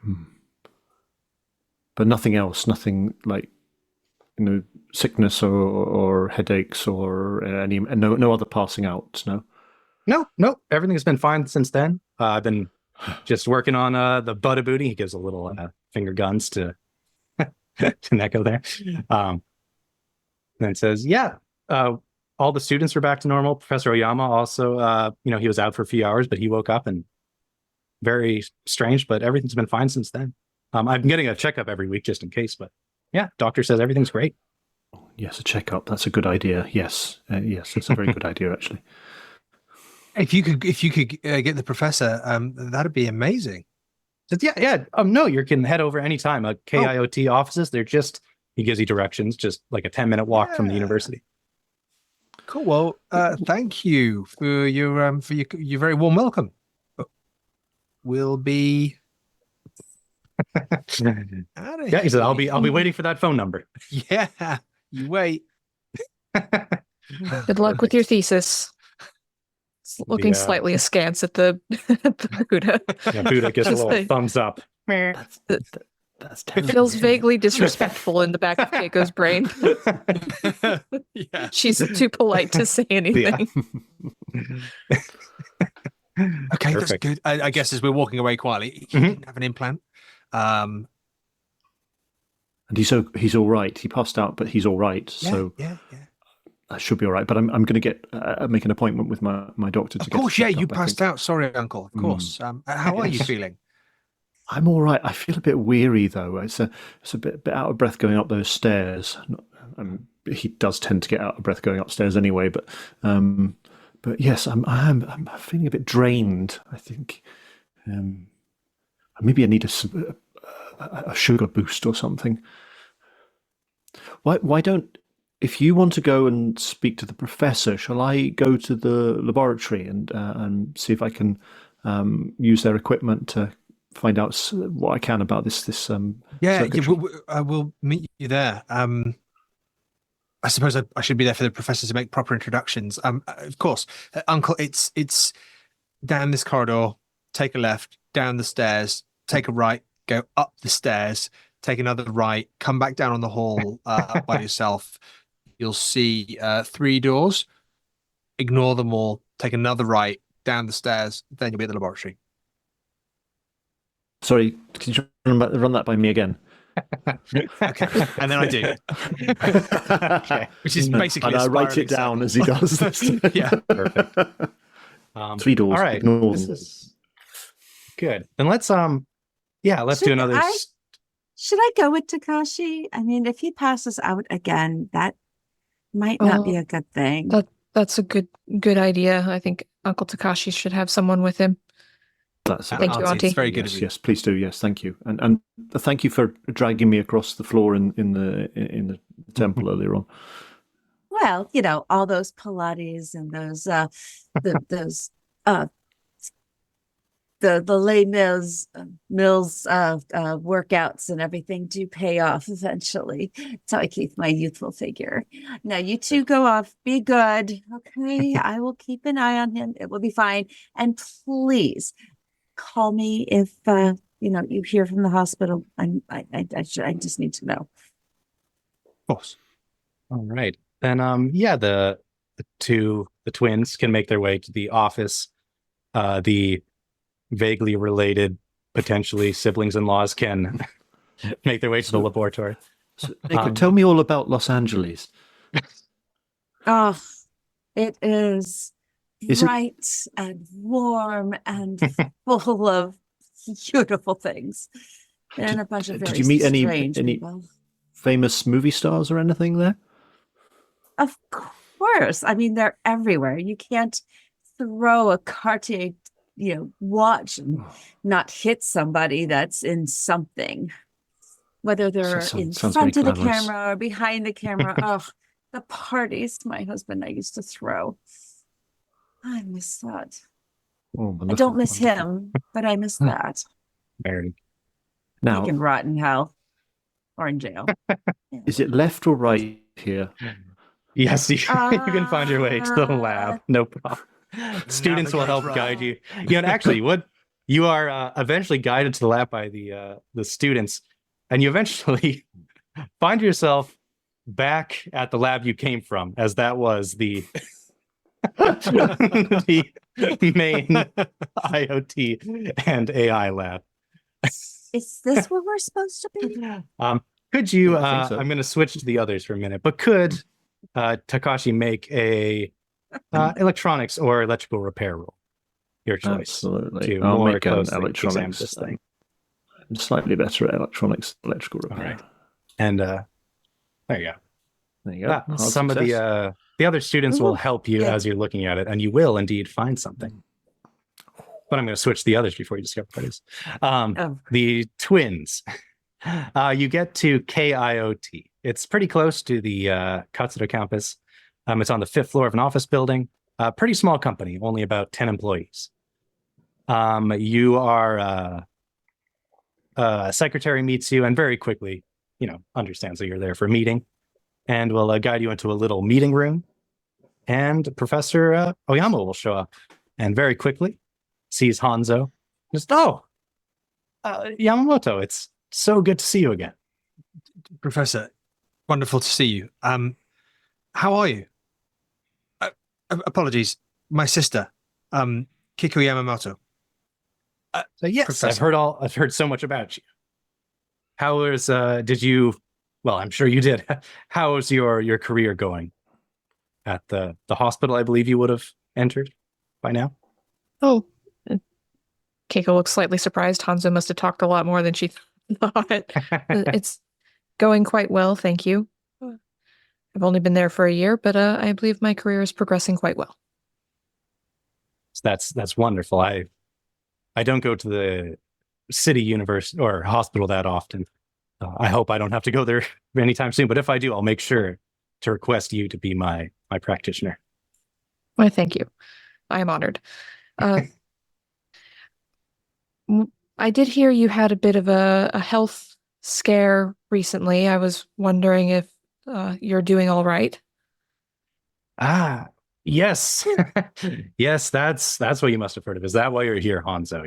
You're worried about me. We heard, and Professor, our father has had a similar experience today. And this is how we found out about you. So we wanted to make sure you're okay, but also we were wondering if you could talk to us about your experience. It might help us with our father. That's terrible to hear and so strange. No, I'm feeling just fine. But yeah, about a week or so ago, I was doing a lecture and I just suddenly sort of lost conscious mid lecture. Students said I began saying something completely different from what I wanted to say. But I have very fuzzy memories of it. It's very strange, but I got a CT scan. Everything seems fine in my brain. Do you remember anything you were saying? Or has anybody told you anything that you were saying? Well, yes, my student said it sounded like I was chanting, which is very odd. I thought I might have been having a stroke after hearing that, but no, everything's fine. Yeah, I was talking to my students. The guy said I was fine afterwards. Have you spoke to Guy lately? He also fell unconscious. His eyes go wide. Really? Did. That's horrible. Do you think he'll be all right? Maybe he's been pushing it very hard lately. I'm worried. Maybe he overworked a little. Guy was with you when. Oh yes, I'm sorry. I haven't kept up with you very much since graduation. Obviously, I understand you work for Nakagawa. Is it now? That's yes. Senior systems engineer, professor. Oh wow. I was hoping to actually scout you, but you got scooped up by Nakagawa too soon after. No, I was able to hold on to Guy and have him join KIOT when I started this company. Yeah, he's been a hard worker, and in the last month, my goodness, he's just been working around the clock. First in the office, last out. I've been worried he's overworking himself, but he's seemed to be doing fine. I'm worried now that if he's unconscious. That's horrible. What's he been working on? My mind. Well, he's been working on our chip program. Side eye at Hanzo. Seems interesting. Screen swipe as Takashi, you're working with the chip. You're opening it up, and yeah, you're finding in this thing. It can receive Wi-Fi singles and briefings, not Bluetooth signals. In fact, it looks like it's made to receive and send satellite communications. But this chip is so small, encased in a material you've never seen before. This is beyond anything you could do, anything you've seen in examples of even military technology. This is beyond anything humans can do. This is a sand roll for you there, Takashi. Yeah. And at the same time, a student that's in the lab with you will look over and kind of points out a little piece of the chip. He's like, is that a KIOT logo? And indeed, looking it over the microscope, there's a little sort of nameplate. Most of it's scratched away, but it does say KIOT Co. Incorporated. Limited. As Well, as I don't Neko know. goes over and practically goes like over like Takashi's shoulder. What? Wow. That is a 2 sand loss for Takashi. It's yeah, I think as a knee-jerk reaction, he just sticks it in his mouth and swallows it. What did you do that for? I don't know. Didn't we need that? Well, I guess it'll come out in a few days. Should I start getting you some coffee and some bran flakes? Did you swallow it? Yeah. All right. Perfect. Oh, It's gone. It's washed away. No, I don't think just he was. really hungry. Then how We about haven't as had lunch you yet. you feel this little chip slide away? Could we maybe take a short break here, if that sounds like a good moment? Sounds like a perfect moment. Thank you very much, on JR. that This is note- awesome fun. On that note, audience, we're going to take a quick 5-minute break, but we will be back to find out why Spike died in such a horrific way. All righty. So let's shift back to Keiko and Hanzo. You are with Oyama, Professor Oyama, who says that, Guy has been working very hard for the past month, really focusing on our IoT chip program. Last month he went to a seminar in the US, and since coming back, he's just been so inspired, working around the clock. What does the chip do? It's mostly industrial at the moment, working on industrial robots for the most part, industrial robotics, manufacturing. But we're hoping to try and minimize it, or miniaturize it rather, a little bit more and get it ready for a consumer release, mostly in housing, in vehicles a little bit more. In terms of artificial intelligence. Yeah, a little bit artificial intelligence. Mostly, we just want to connect everything. You see the smart homes, that sort of thing. But we want it to be even more ingrained, so that wherever you are, you can hold the control your vehicles wherever you are, control your house. Just everything in the palm of your hand would be really ideal, and we think we're getting there. So it's to go in a phone or something, is it? Yes. Oh. Yes, in a home, in a phone. But not. You wouldn't. It wouldn't be. Keiko, can you imagine this being an implant or An imp? You mean like in a? It sort of laughs. just? I mean, with Keiko's medical background, it's And Oh, he you've got something chuckles, on and your- that's just absurd. And Professor, you've got something on your. he's- Can I just Yeah, as he- reach over? No, just sorry, just a fly. Yeah, you can go reach over, and he's and I'll just kind of- laughing and laughing. What? Except his laugh isn't Me too. laughs anymore. It's words. Words Oh. you don't understand. And you just touch the back of his neck, and there's that little bump. Just as the words that sound just like what your father was saying hit you. Could I get some hard power rolls from Keiko and Hanzo? Oh no.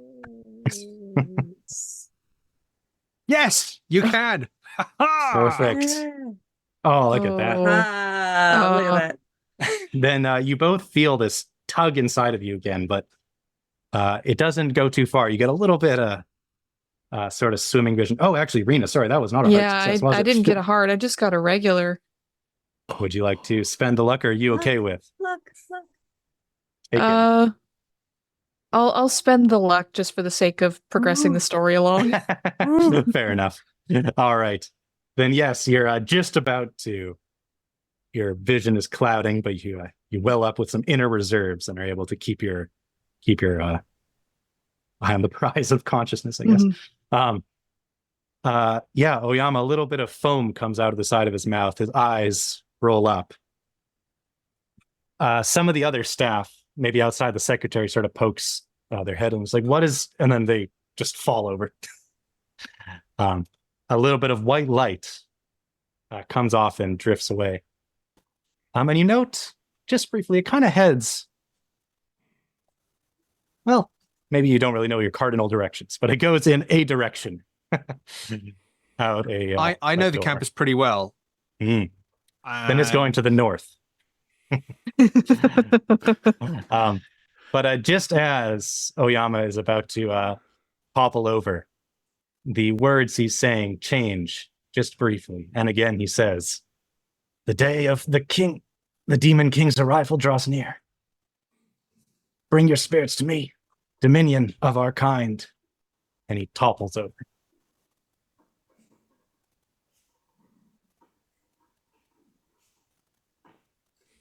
Staff are beginning to rush in. Other workers and just, what happened? Oh, not again. And they go and have them call emergency services. I'll put him in recovery and everything. Just, Hanzo, this is bad. Yeah, I guess if we're slightly away. So, Father was said, the dawn is coming, dominion over our kind, king's arrival, brings spirits out to me, out of me. And this, did you see that white light? Did you see that? Was that his spirit? Was that? I mean, I just the day of the demon king arrives. The demon king arrives. That's okay. It's got to be something from the chip. It's. We got to speak to Guy. Guy's working on this. Is Guy developing this? Is Guy creating it? Where's Guy's desk? Oh, that's a good idea. We can check his desk while we're here, and then we need to go to the hospital and talk to him. Yeah. I'll grab the nearest kind of like person who I think I can kind of board over a little bit. Just be like, hey, I'm looking for something that can help. Gaisiyama, he's my cousin. Could you point out his desk to me, please? Yeah. Let's say one of the senior engineers here. He'll introduce himself, Yasukawa. Head of product engineering and security. He'll help you out. Just knowing that you're one of Oyama's old students and an old friend of our colleague of Guy, he'll show you around. Like, kind of strange, but sure. He'll show you to Guy's desk while waiting for emergency services to come. Just to tie everything up, perhaps Takashi and Neko, after the shenanigans that happened there, you waited a little bit to make sure you weren't going to explode from eating the chip. You remain unexploded.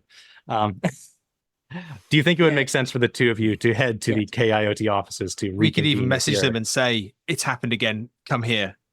It's true. You all have phones. I'll message back saying, we found something out. Yeah, we need to tell you about it. I don't know if this line's secure. Big news. You're not going to believe this. Get coffee and bran flakes ready. It's Keiko. Yeah. Do you understand Auntie's humor? I don't get it. It's very American, I'm sure. So American. I just don't understand it. So I grabbed Takashi's hand. Let's go. Before you something, whatever may happen. Yes, let's go. We need to tell them about this. This is very concerning. It's very, very, very concerning. You just swallowed the evidence. Of course it's concerning. Let's go. Panic. And I just start. Just out of curiosity, let's see if I can navigate us back. I believe you'll be able to find your way out. But yeah, that's fun. Let's have a navigation roll. It's all right. I know Kyoto like I know the back of my hand. Yes. Where'd that chip come from? These aren't my hands. Perfect. Let's just say to keep the story going, I will go ahead and spend those 11 luck, and we will find our way back fairly quickly. Taxi. Right.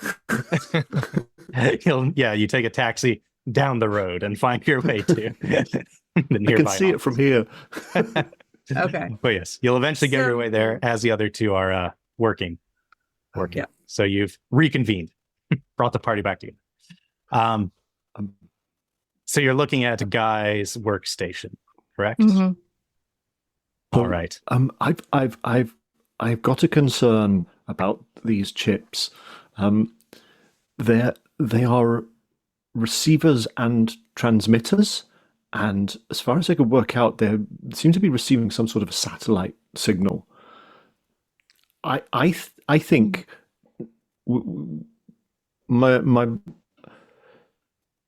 your father, my brother, and he was saying strange words. Did you say, Uncle?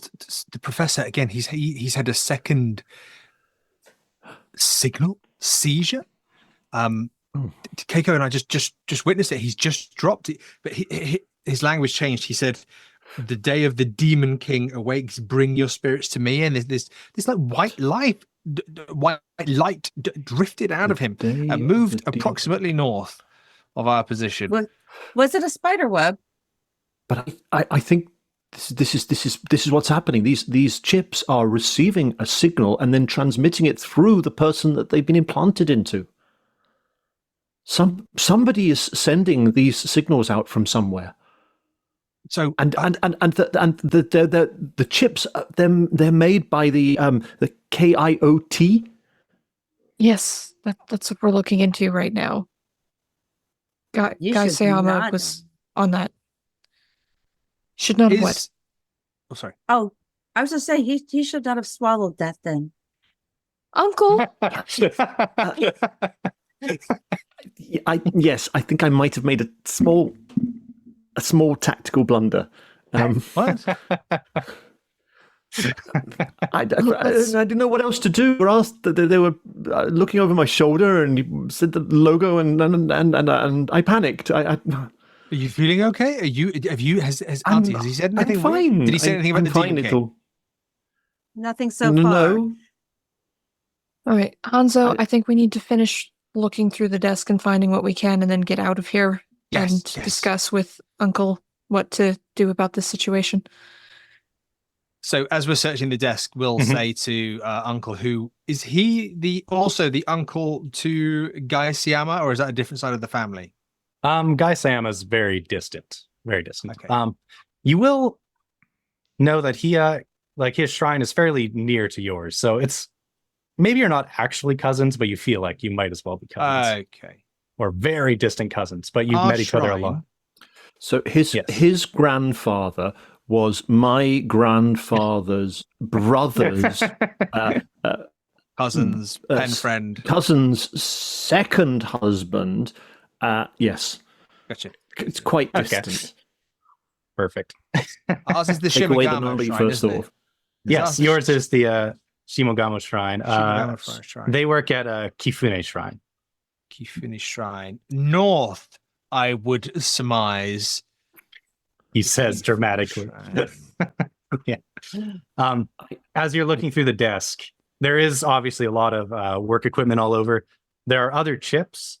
The ones you're looking at, especially Takashi will note, they're not the same as the one that you swallowed. The ones you're looking at, they're standard. Tasty. Like they're very good. They're good chips. Maybe a little professional rivalry. They're not double cooked. No. They're regular single chips. Maybe there's a computer, guy's little work computer there, and the engineer who's helping you, the head of security, he can get his way into it. He has admin shenanigans. Opens it up so you can look through it. And what you're kind of struck with is that a month ago, Guy was fairly, like, he was a hard worker. You can see his work hours. He would come in a bit early, leave a bit late. He was a hard worker. He was also fairly active. He would go, he was into sports. He did a lot of stuff with his family. Did a lot of stuff with his wife. They're just, he's a pretty normal, happy guy. He went to a seminar in the US, in Vermont, University of Vermont, last month. And after that, his sort of communications have broken off a lot. And looking at his work hours, he's coming in like 4 a.m., 3 a.m., working way late into the night, 9 p.m., 10 p.m. later, and just working constantly after that. Do those times align with Vermont? Not necessarily. Okay. Something happened in Vermont, didn't it? Yeah. Something happened in Vermont, and he's been developing this far superior technology to anything that they've been working on before. Is there anything on the computer in regard to emails, communications, invitations, bookings about him going to Vermont seminar? Who was delivering it? What it looks like it was just a bit of an artificial intelligence one at the University of Vermont. You can't find anything particularly off about it. He was just invited by a working professor there, or Oyama, probably passed on the invitation. Maybe you've seen his schedule that he attended the, there goes the dog screaming, a little bit of sightseeing outside of that. He went hiking. You do see he went to a town named Townsend in there that he went to. But what really strikes you, though, is just afterwards, his communication with a lot of people dropped off. He didn't do much with his friends anymore. He just did barely anything outside of work. I am on my phone frantically Googling UFO sightings in Vermont. I am searching the office, the area, especially looking for if there are any kind of paintings or pictures on the wall. I am looking behind each and every one of them. I am looking for locked drawers or, maybe hidden safes behind things, anything along those lines, because I know what my husband did and what several of his buddies were doing. The information is not going to be that out there to see. So I'm going to ask for a computer use roll from Takashi. Neko, I won't ask for spot hidden because you won't find anything. But what you will find, or rather, the head of engineering, a man in his mid-40s, Yasukawa, he'll see you frantically searching everywhere, and he'll just kind of come up and put a hand on you. Miss, are you all right? Why are all of you looking into Guy so much? Well, you see, there was medical thing. He had a medical that emergency.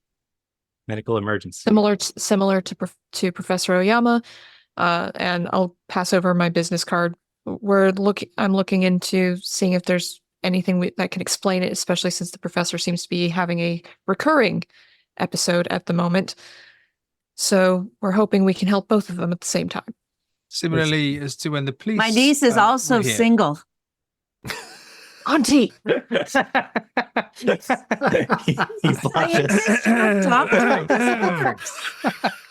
So anything that you passed on to the police would be very helpful now in aiding Gaisiyama. Yeah, of course.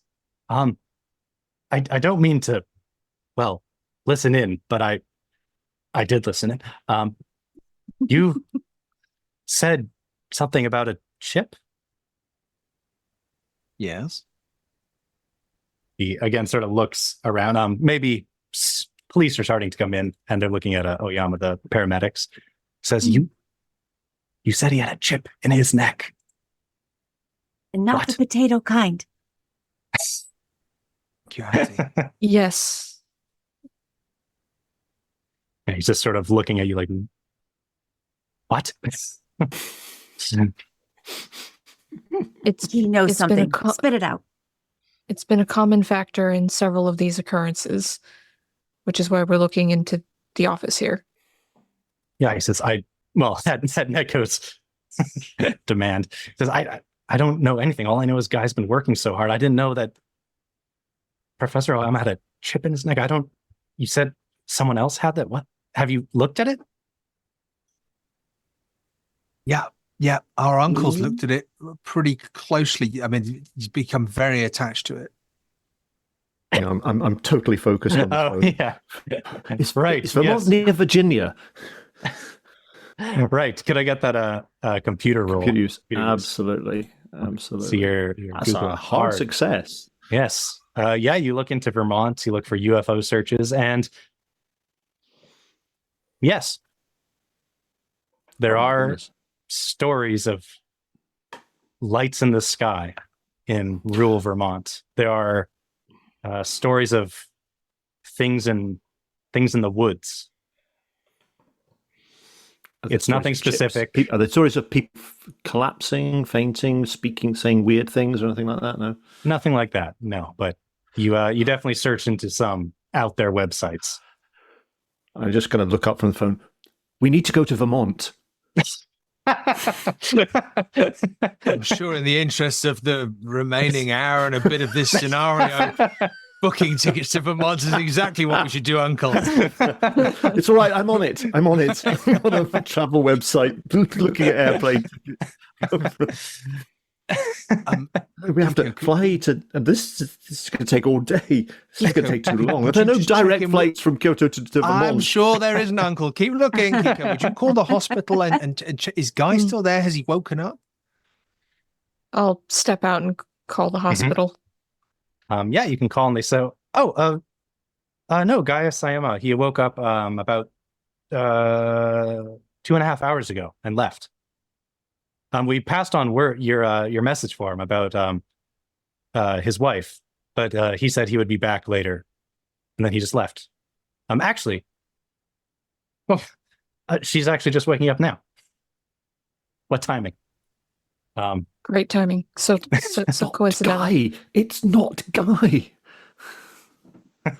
No, it's his wife. There's a little bit of rustling as the phone is passed over. And you hear Shiza's voice. It's very tired voice, but who? Keiko? Shizu, how are you feeling? I don't know. I just very fuzzy. Guy's not here. Did he leave with you? No, your doctor said he left after we left.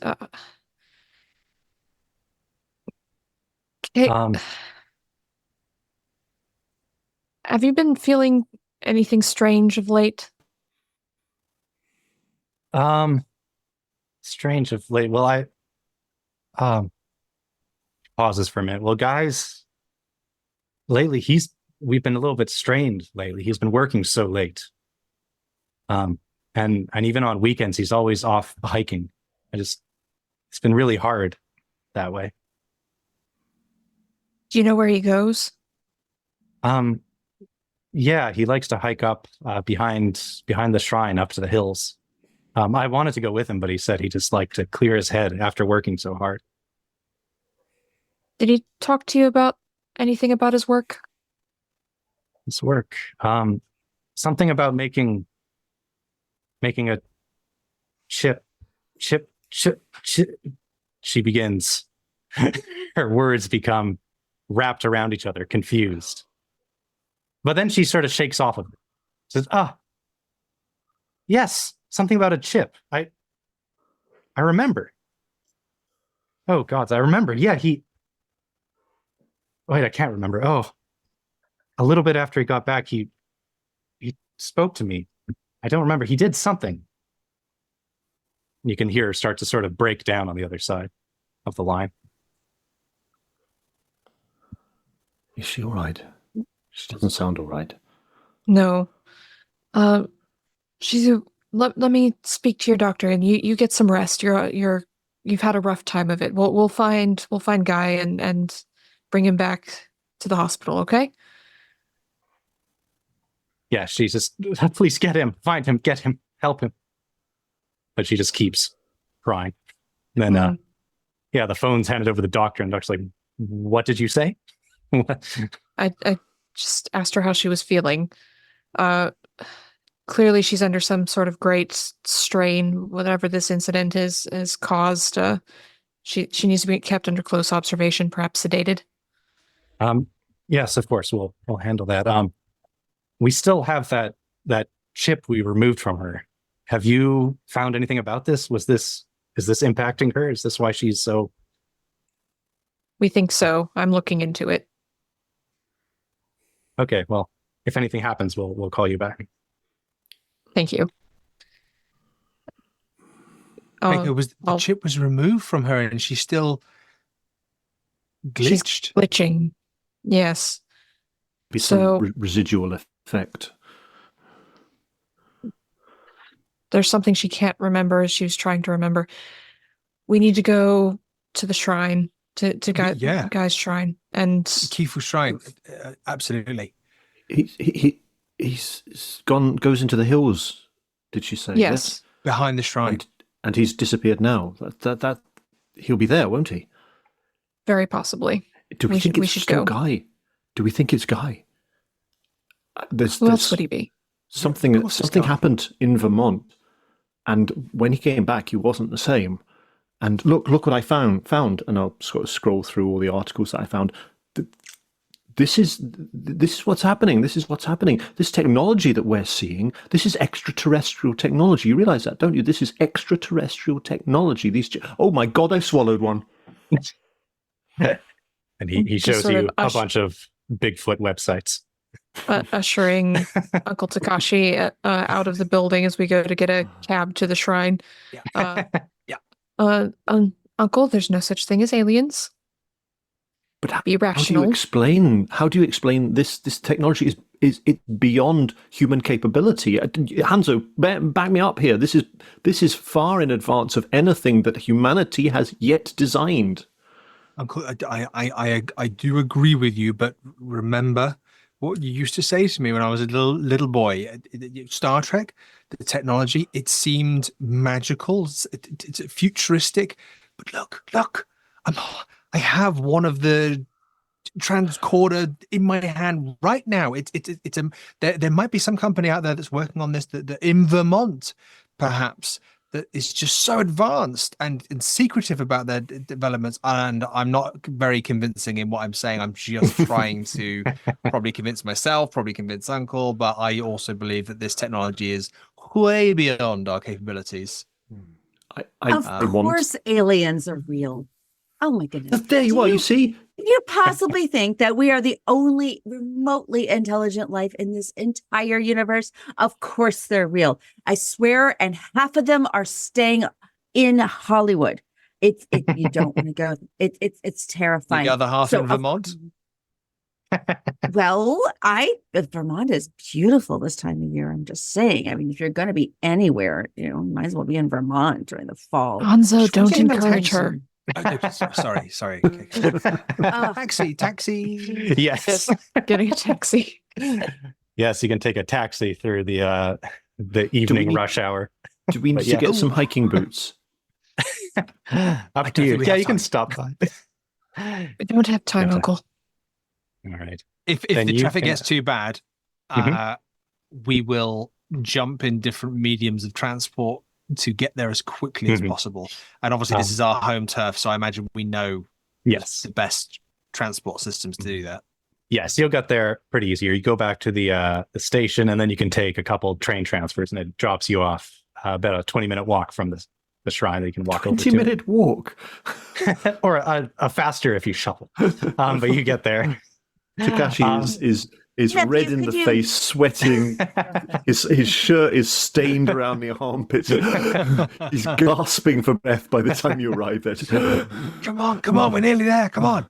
Nephew, I did not have time to exchange any money. Do you think you could spot me for the taxi and the trains? And Auntie, it's on us. It's all on us. Don't you have American Express? Well. She must have left it at home. Well, actually, she left home without it. You saying? The feds took it. Yeah. Well, we don't need to talk about that. Keiko's clearly very, very uncomfortable with airing the dirty secrets, especially in public. Yeah, you see Yes. that. All on us. That bastard The husband taxi of mine. driver's eyes Took look it in all. the mirror. I'm just telling you, these shoes are not meant for hiking, but I will do what I can. Yeah, you arrive at the shrine. It's pretty much right after work hours, which unfortunately means it is now packed with tourists, as well as people is coming in after their work days. It's busy, but just to keep things moving, you do find maybe you talk to some of the staff, some of the folks selling little charms and whatnot, and they will say that a guy, he comes out and helps out here pretty often. His family runs the place more or less. They do say that he often, and just did actually, how convenient that you would ask just now, that he goes up hiking in the trails behind the shrine up in the hills. Hiking. Did you see right. which way he went? We're family. Love to catch up with him. Yeah, they point out a sort of like a game trail, an animal trail that heads up. It's just behind the. Pretty straightforward. Just looking at it, definitely not. It is it's wide enough for a person, and you can immediately see it just disappears into dense grasses and trees as it heads up into the low mountains. Is there a funicular railway? They say, no, this isn't really a hiking trail. We're surprised Guy goes back there, really. Well, Thank you. nothing for it. Off we go. Exactly. Could I prevail upon you for a bottle of water and a walking stick or something, please? Oh, yes, of course. That'll be 600 yen. They'll, Oh, dear. they'll sell you some. Here you are. Thank you. Very good. Actually, a few bottles of water just in case. Very good. You can fill yourselves with bottles of water. And then we Very go. Right, we're gonna go on the trail. All right. Then Better than swallowed chips. But if Could, we get a certain distance, perhaps I was thinking when we feel like we might be closer, we could ring Guy, ring his phone, and hopefully, if we can hear it, we can place him. But I don't think we do that now. You don't want to let him know we're coming. Exactly, Uncle. and as you we head up don't want into to- this game trail, We don't want to phone him. We don't want to let him know we're coming. No, but we need to find him, and the ring might help us locate him. But he'll see who's calling him. What if I But it call? doesn't. That He doesn't doesn't know mean my that. number. It doesn't Perfect, mean he Auntie. knows we're coming. We could just be calling him To check on him. about his wife. Right, Yeah. right. Yes, of course, yes. In fact, if Keiko calls, then it's from the hospital. Exactly. So No, that's, yes. Okay. off we go. Keiko is a very practical minded person. Perfect. All right, then as Keiko heads up, Takashi is not practical. Rina, could you have Keiko give us a navigation or a track roll as you head Oh up, God. leading the way into the Oh, mountains? Yes. Because I certainly have both of those. Let's see. Good luck. Nope. Very good. Then I Push push the one, your 10% chance roll. Before you do that, maybe I'll show you what can happen. So as you're heading up there, you're going through these little game trails. You're going around, taking weird corners. You lose track of it. You gain track of it again. Could all of you give me a listen roll? Are you sure we're going the right way, Keiko? What's that? Did somebody say something? Ooh, I got a Ooh. horrific fail. I succeeded. All right. Old. Yeah. Sound. So Rina hears. Keiko hears a rustling in the underbrush, but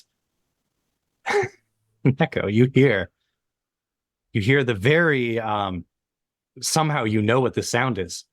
You hear the very distinct trotting and snuffling, grunting of a wild boar. For some reason, you know the sound Very well. Oh, so sounds many of my wild childhood. baby. California That is is full crazy. of wild boars.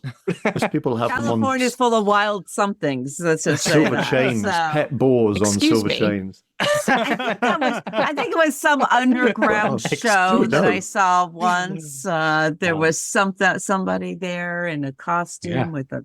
We don't want to go into. Anyway, that was the after hours show. Okay, so From the underbrush bursts out a boar. It is running straight down the path. Luckily for two of you, Keiko and Neko could hear it coming. They're ready. You can both make a dodge roll. Neko, in fact, can do a bonus die on that dodge Oh, roll. been nice knowing you. Okay. Takashi and Hanzo, on the other hand, not so much. We all. And this is where they so die. I'm going to do that spare die roll. Hey, Bonus die. local news: 4 people found murdered by the Actually- same boar. Only 10 Well, points how about, of luck sorry. for it's only 10 points. Takashi and Hanzo actually can make a dodge roll with a penalty die, rather. Oh, Maybe you're very quick. That doesn't help me. Still a fail. All Still a right. fail. Oh, I succeeded. Oh, no, I failed with Oh, a penalty. okay, you got a penalty, yeah. Yeah, I failed. All right. So Sorry the about boar, that. unless people are wanting to spend a bunch of luck, I don't- just No, Like, I don't have enough. Getting everyone. just I want to. failed quite badly. Yeah. No, just Yeah. like a perfect strike. It like a bowling ball straight through all of you. It slams through you one by one. Actually, you know what? It's only 20 points of luck for me. Only well, Only let me say 20. beforehand, it's a D4 of damage. So up to you if you're okay with just having a boar smack that's into your fine. Yeah. shins. I'll let all of you Yeah, take that's your fine, own damage rolls here so I can push them. That's fine. If everyone could do a 1 D4. D4. Yeah. For 3. Ouch. Oh, Oh, not too bad. Oh, very much ouch. Hmm. Oh, it does quite badly. Keiko, Hanzo, and Neko get gored quite badly by this boar as it rushes down the trail. I started Yeah, with 12 hit points. I'm fine. Oh wow. Me too. Keiko's I only started with 9, just so I am not. Just get grazed. I'm as not. I, disgrace. as All right, then it rushes off Arrow back spawns. into the woods, and you pick yourselves off. Some of you bleeding a little badly, but Did anybody check the boar's neck? It could have been working for Guy. I didn't have a chance to. I was too busy getting knocked over by it. That is not what That I is came a- back for. Very nasty wound you've got there, Hanzo. I know. You should get somebody to take a look at that. and like tie it around almost like a tourniquet on my bad leg and kind of tie it and hopefully stem some of the blood flow. It's okay, Uncle. It's okay. I'll be fine. And I am quite I'm a small-ish, but I am quite fit and healthy. As a character, constitution, strength, dexterity are all relatively high. So I think I'd be able to stem the flow, and also with my sister there. Mhm. Yeah. Keiko, all right. did I do that right? Feels very painful. It'll hurt Thumbs for a up. while, but Your you're leg's fine. going blue, Hanzo. Oh, too tight. Oh, okay. There we go. Feeling's coming back. Should Well, should Keiko, if you call Guy now, and then we'll all listen out, we might be able to move in the right direction. Okay. Wait 1 second. As What she are the opens up answers? her fur coat, and the JCPenney special that she's wearing is now still ripped and bloody, and she rips off a piece and wraps it around the wound on it, reaches in angrily into her purse and pulls out a very large nail file. Okay, let's do this. Your combat nail file. Can I Yeah. scan the floor for like a rock or something? Yes, you can all Swiss- pick up. Swiss Right. Army Like- nail file. Hey, Rock she feel- does have it in knife and pointy things. I'm just saying it's on the character Mm. sheet. There you go. I'll kind of whisper to Keiko. Keiko, your aunt is scaring me. That's what happens when you go to America. Hmm. I don't think I want You to go become to very America. violent. All right. Well, whoever would like to lead the way, could we have another navigation, or is someone making I was a phone going to give call? a call. I was Yeah, going to call okay. him. Then let's all get some listen rolls. We're good at this, guys. Mhm. Yeah, sure. Oh my goodness. Oh, well, I it is slip off my bad tradition. leg He and has to headbutt my own die. rock. Oh, everyone God. sucks at listening.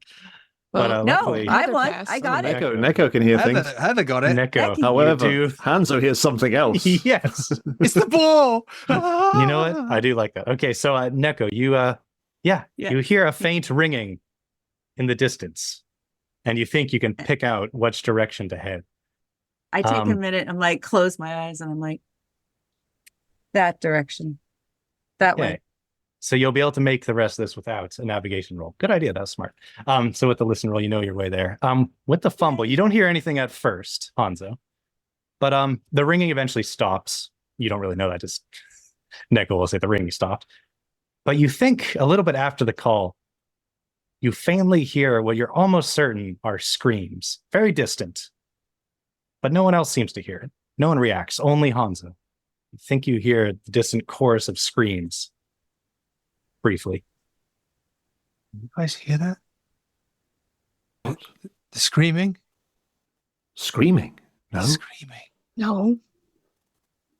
There's no screaming.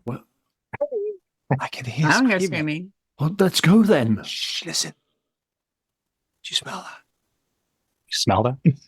No. Smells like victory. No one hears Smells anything. like teen spirit. I'm sorry about that. I'm very nervous. Oh. Is the chip Right. out? I'll check later. Oh, my nail polish remover broke. Can I? Do I just kind of hear this screaming ongoing now? Nope, it's gone. Come on. It's gone. Though maybe go. you hear I don't know what you should. Just a rumble, a very vague rumble, you think. Hear that? It's No. Nothing there. listen. If there's somebody in trouble, we should go and help them, surely. Yeah, no. But listen for the rumble and the screaming. Maybe now that everyone listens, there is this faint, very faint rumble, and then it fades. And all you can hear are the sounds of the woods around you. Car? We need to find Guy. Let's go. It's nature. All right. Auntie, lead the way. You heard. Didn't All right. answer the phone, Yes. did he? He did not answer the phone. I like kind of look back, Keiko. You might want to look into your brother's health. I don't think he's doing well. And then we keep moving forward. He's just not used to nature, city life. All right. It is. Then yeah, you can continue along the game trail. You know which ways to go now. You just sort of follow where you heard that ringing coming from, and you will eventually see a Struggling to keep up with clearing it. ahead of you. Just suddenly a clearing in the middle of the woods. And this will open up another little map for you here. Ooh. Let's not go there. Which Look at is a the very mobs. odd look you see here. Because in the middle of this clearing, there's no grass. Even though you're in the middle of the woods, it's been cleared. There's light gravel, stones. Didn't see. And there's Guy on the other side of it. And next to him is this spherical crystal on top of a pedestal. And he is he's holding something, just sort of working away at some little thing in his hand. And he, even before you get there, you can hear him speak out. Obviously at you. There's no reason he should have known you're there. There's no way he could have heard you or seen you, but he's speaking right to you. And he just says, I can't afford any interruption before the festival. Guy, what are you doing? He turns a little bit towards you and you see he's holding what looks like a machine, but there's no obvious ways to manipulate it, but he's just sort of stroking his hand around it. And you can hear sort of clicks and clanks coming out of it. And he says, it's time for you to rest here. And his voice sounds very mechanical, almost. And then there's that rumbling again. I told you. And you are greeted with a very, well, I'll read this out because it is something. You definitely see something. As you hear this rumbling and you look down the hills, and yeah, something you never thought you'd see before. Because the shrine you just came from, this nice, beautiful wooden traditional shrine, is flying through the air towards you with great flames shooting out of its underside. And it, with a great roaring mechanical crunch, it comes down in front of you between you and Guy. And Space shrine. The shrine opens up. And with a strange, almost organic movement, these arms come out of it. One is in a sort of pincer. The other has a massive blade that begins cycling like a giant chainsaw. And if it wasn't so immediate, maybe you'd be able to laugh. Or maybe you do laugh. But you need a sand roll either way. Cry. Hanzo's going to cry. Yeah.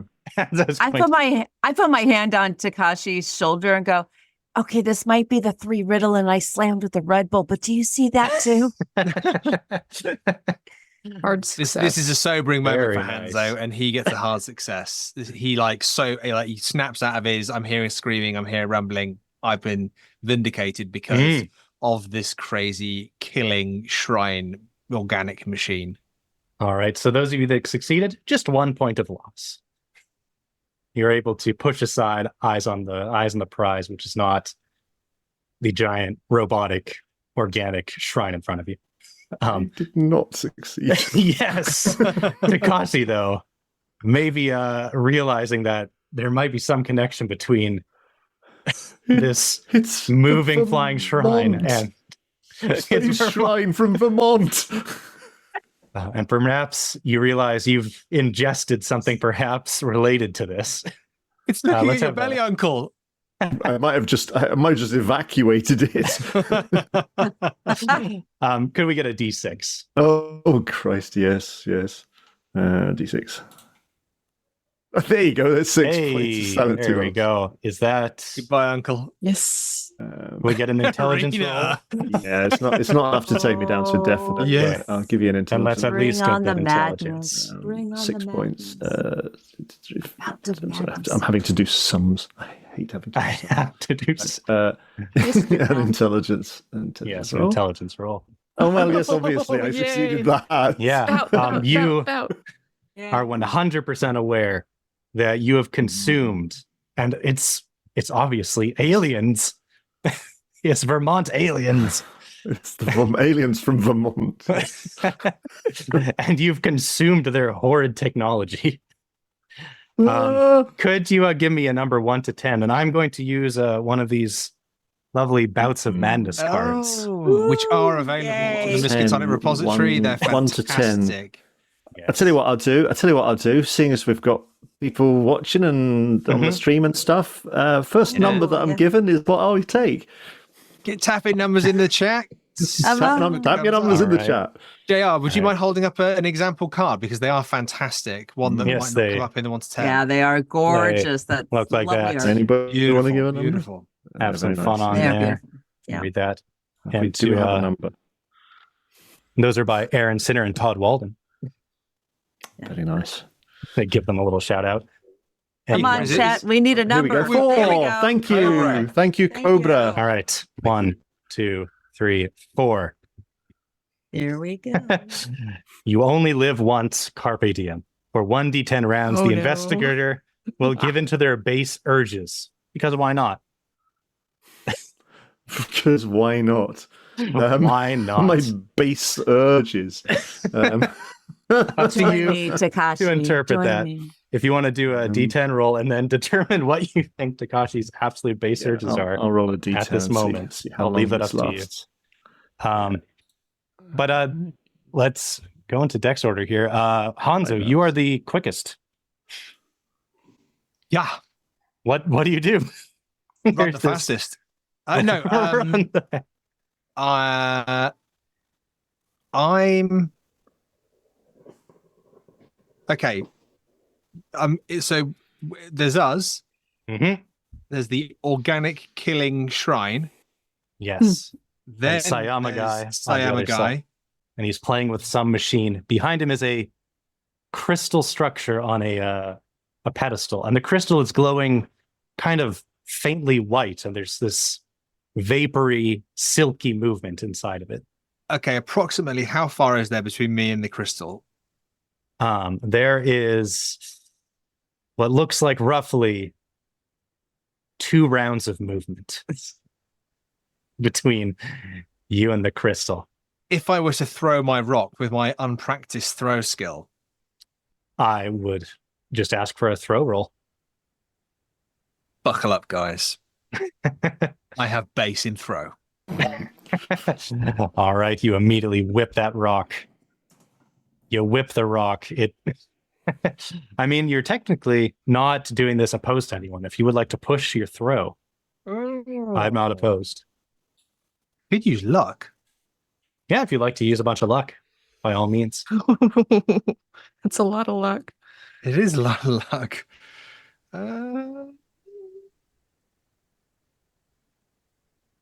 Yeah, I'm gonna use luck. I'm gonna use nearly all my luck. Very good. So okay, I've got 6 luck left. Oh my Perfect. All right, you hurl your rock, and it is going straight for the crystal.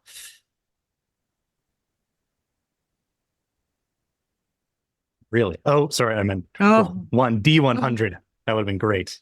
But no. God. All right. Unfortunately, you throw the rock, and the shrine, it reacts as this rock goes sailing past it. It turns, and the offering box where you would normally put your little coins in, it opens up, and it shoots this quick little, looks like it might have been a coin, it might have been a rocket, but something shoots out and hits the rock, and it explodes in the air. Just And shot with- all of Hanzo's luck. It just shot Hanzo's luck out of the air. Oh, I felt that. It felt, it hurt. Okay. I will say, Hanzo, for spending the luck and throwing it, and just because you're an intelligent guy, you realize the shrine, it has sort of an automatic reaction to anything nearby it. Take that for what you will. The next fastest person is Neko. Very quick Neko. Do I see any kind of door or entrance or something that looks like it would potentially be an entrance On the shrine? at the shrine? Yeah, it's a shrine. You can certainly, if you want to run up to it and try and get past those blades, you can run right into it if you'd like. JR's smile is getting I mean, bigger. it's a good opening right there. So the It's hard blades for- are the blades are just on one side and out in front of where like a door would. It has a little creepy organic mechanical arm that is moving about. But hey, you're a fast person, you think? Itch. Oh, what the heck? Let's give that a try. Let's see if we can get to some You're kind gonna of get in door there? or opening. I All am right. gonna try and do Could it. you make me a dodge roll? And that I 'Cause- can do. Hopefully. Right. Yes. Oh wow! All right, I sincerely Wow. doubt this thing's gonna beat that. Not a Not a chance. Whoa. it in fact. So It what I like fumbled. here, yes, it did.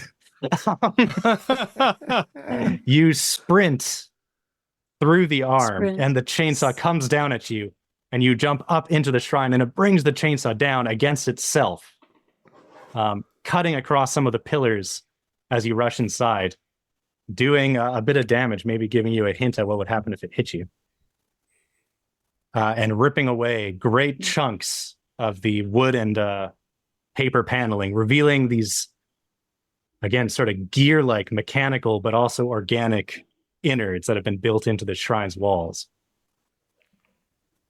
I am not the most mechanically minded person, but the goal is working in to favor. find some type of mechanical system that, like, either a gear system or a control panel or something that would, to the untrained mind, potentially, like, hey, I've watched Star Trek, I've seen these space shows, there's got to be like something I could either get into or like smash or jab something into to kind of mess up the works. It's going to be that kind of level of knowledge. All right, a lot of TV shows. Yeah, let's say you're not gonna like this. We're gonna need an extreme electronics roll from you to figure that out. But I'll keep on moving because you'll be able to use this information or not use it on your next round. The next quickest person is Takashi. Oh, please give in to your basest urges. So Takashi is pretty mild-mannered, pretty kind of quiet, a little bit shy. His employment, his occupation is that of a product development engineer for an electronics corporation, but he has the soul of an artist, and his art is the poetic form. And I think he sees this as an opportunity to finally show those around him, his family members, anyone that's here, the truth of who he is. All things he's sort of been repressing for so many times because he's conforming to societal norms. He's doing as he's supposed to do, but he's always had this yearning to really, really express himself in an artistic way. So he's going to run forward,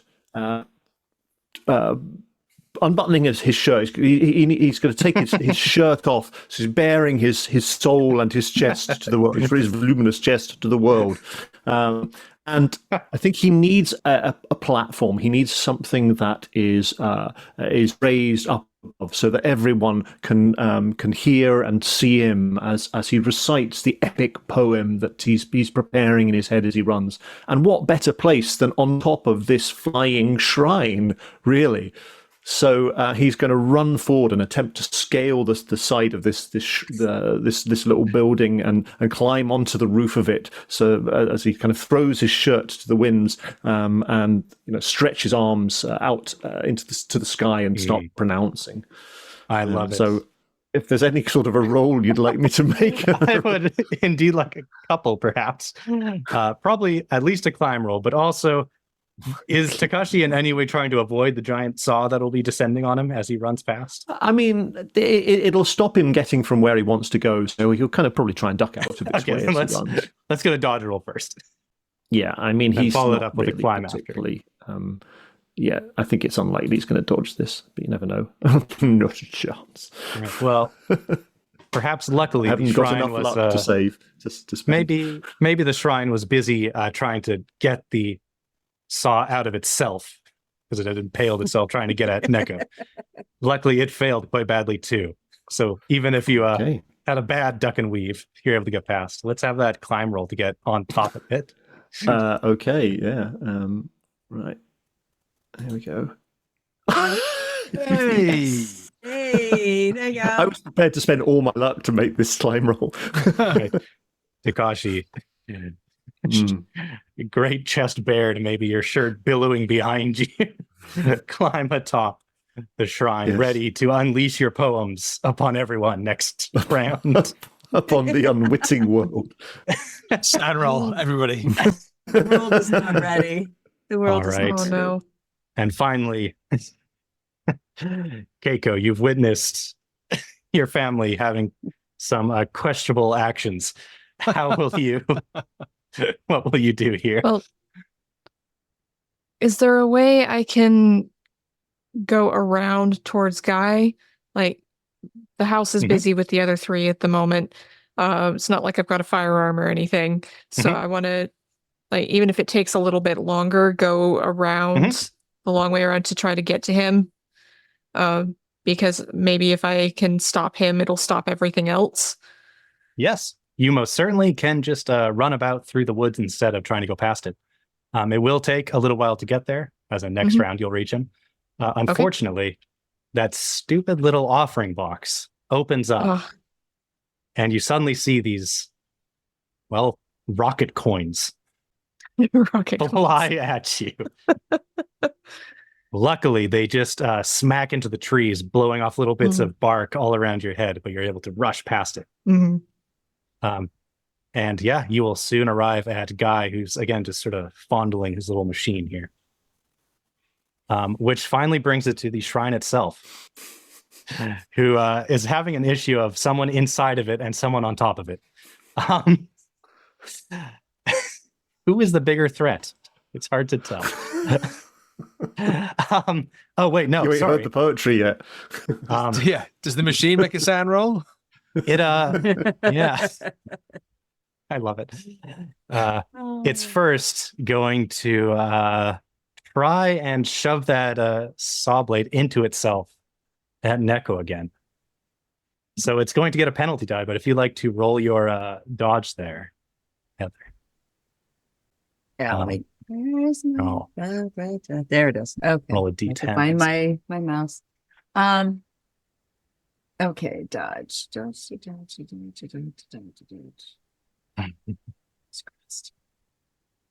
Yes. All right. Yeah, then you're luckily able to dodge out of the way as the blade comes in further. And let's say as you're inside, it can't help but cut itself up a little bit more. Excellent. As I continue to look for some kind of panel or something with a lot of blinky lights that I can stab. All right. Yeah, you keep looking for those blinky lights as it is ripping itself apart all around you. There's just leave it to wood and gears and horrible things flying all over your head. Keep moving from side to side. And just The slate looks around. I love it. It does also, with its little pincer hand, it's going to try and reach up and grab at Takashi. If you would like to try and dodge that. Or unless you'd like to grapple the arm, you could do that too. Oh my word. Fight It is back. entirely yeah. I mean, if it's trying to prevent me from speaking my truth, then of course I'll try and kind of grab it and wrench it off. Yeah, Perfect. All right, let's get a fighting brawl. So let it suppress you. Oh my goodness. Yes! Yes! the power of the spoken word. Yeah, well, Power roll of poetry compels you. here. Yes. The pen do is roll. mightier than the file. We'll have- If you could roll me your damage and tell us how Takashi is. So what is it? Kind of a pincer or something that's trying? Yeah, it's fairly large, but it's a pincer arm that's trying to grab you. How are you? Yeah, I think he just kind of grabs hold of both sides of the pincer and just kind of tries to wrench it apart so that it sort of snaps and it kind of flails uselessly. I'll do some damage. So just D3 plus damage bonus, yeah. I believe, yeah. You're just using your hands. Okay, so that's 5 points of damage. Yeah, you. Oh my goodness, you tear that you rip the pincers apart with the great rage of poetry within you, and it just flies in either direction. Rage against the dying of the hut. Rage against the machine. Right. Yes. It's very Against the appropriate here. machine. Rage against the machine. Gears All grind, metal tears, wrench in hand, no mercy spares. Send wires fall, once a whole, now parts laid bare. The machine's heart torn to air. Beautiful, absolutely. Hanzo's just beautiful. like that.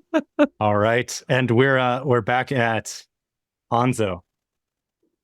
Yeah, you're witnessing the shrine. It seems to be ripping itself apart or being torn limb from limb by your uncle. If I can see that Keiko is kind of going around the outside. Mhm. I'm going to try and get Xiao guy's attention so that he doesn't see Keiko kind of coming around the side. And I'm not going to approach because I kind of saw what happened to my rock when it approached. I'm just going to kind of be like, guy, what are you've got to stop this. You've got to stop this now. Your wife is in the hospital. She's got she had a chip in her neck. Did you put that in her neck? What? And I'm just trying to engage him in any way I can to distract him from Kiko's kind of arrival, I guess. Right. This sounds like a fast talk roll to me. Oh, okay. Oh, I don't have enough luck to make. Would you like to push the roll? I would love to push the roll. How will you push it? By... Maybe he can't hear you. Maybe you have to get a little bit closer. Yeah. Okay. I'm going to slowly walk up to him with my arms open for a hug. But very slowly, as in like, if I see something swinging for me, I'm trying to get out of there. Okay. Is that first roll a 94? Yeah. Yeah, maybe. No, that's a fail. That's a fail. I think. All right, just a fail. Well, you did get a bit closer. Unfortunately, it brought you within the attention of the shrine. I don't like this. I don't like this. The saw comes ripping out of it, heading straight towards you.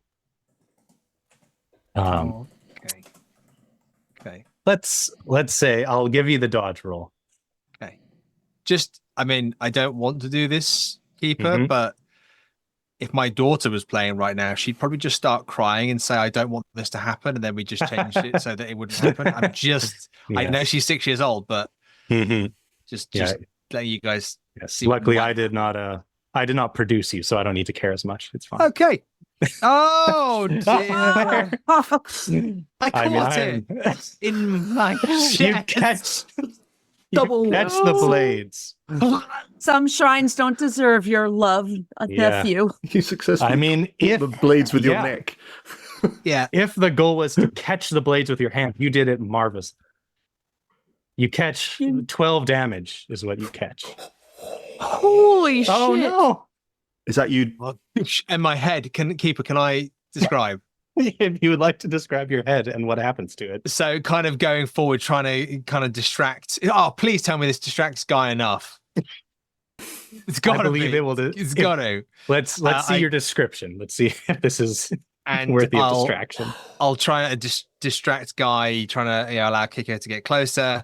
And then in this moment, as the saw just kind of probably almost not even realizing I'm there, it's probably because it's flailing because of what my auntie and uncle are doing. Like it's almost like a back slap kind of thing going on with the saw, and it just kind of. And in that moment, I think probably Hanzo's kind of looking at Keiko as he just kind of looks, and then head just kind of like whips up.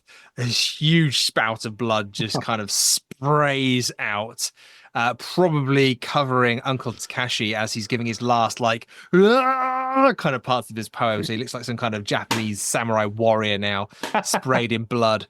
And I think Hanzo's body kind of just drops, knees and then body to floor, but the head kind of rolls out, but it rolls into the proximity of the coin machine, and it just fires multiple coins into his head.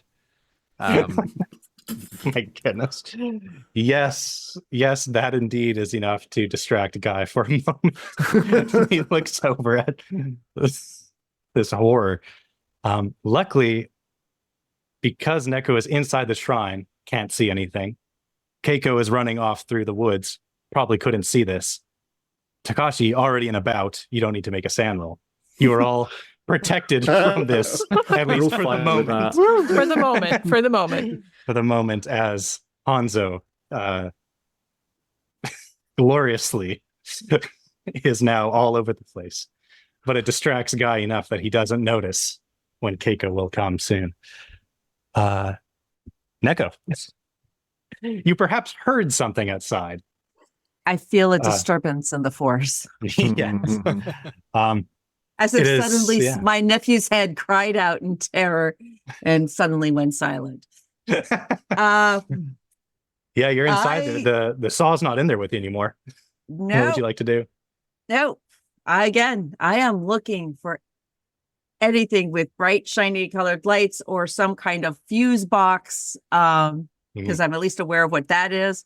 Anything that I can get into or that might gum up the works.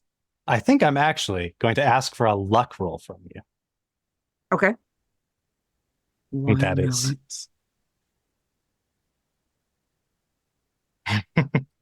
All right, you move about, and as you're moving around, you again feel it shift. There's some attention coming to you as the saw blade once again whips back inside the shrine. I'm just gonna start stabbing things. I'm just gonna start Perfect. stabbing anything with lights or anything that seems to be gears or just start stabbing stuff and beating it up. All right, you just start beating up the shrine. Could you make yourself a dodge roll? Which could be enough to help you here. As a blade suspiciously red this time. I keep forgetting to do the dice. Yes, all right, you're able to get out of the way of that thing again. As you just start ripping up the board's back. I've had to fight off other people at Kleinfeld's annual basement sale. I'm experienced with this. This is nothing. Very good. All right. Up above, Uncle Takashi, now splattered in your nephew. What are you going to begin your poetry? He is composing and pronouncing his epic poem about their discovery of and defeat of this alien menace that has descended upon them. Silent in the night, they come with shadowed intent, cold hands, needles prick in the neck, a hidden mark, control sealed their secret trick. All right, and spouting more the same. Could we have from Keiko and Neko some opposed power rolls against Takashi? What? As he launches into this beautiful poetry, but the words they suddenly fail. But let's see, Takashi, could you give words us come out? Right. Let's see, Spike. How powerful is Takashi? Could you give a power roll? A power roll, yeah, absolutely. Yeah. I mean, he's lost a bit of power, but that's still a success. So there's this beautiful poetry coming out of Takashi, but the words begin changing into this chant, this familiar chant again. As Takashi's eyes roll up, a bit of foam comes out of his mouth, and he feels a heat in his belly.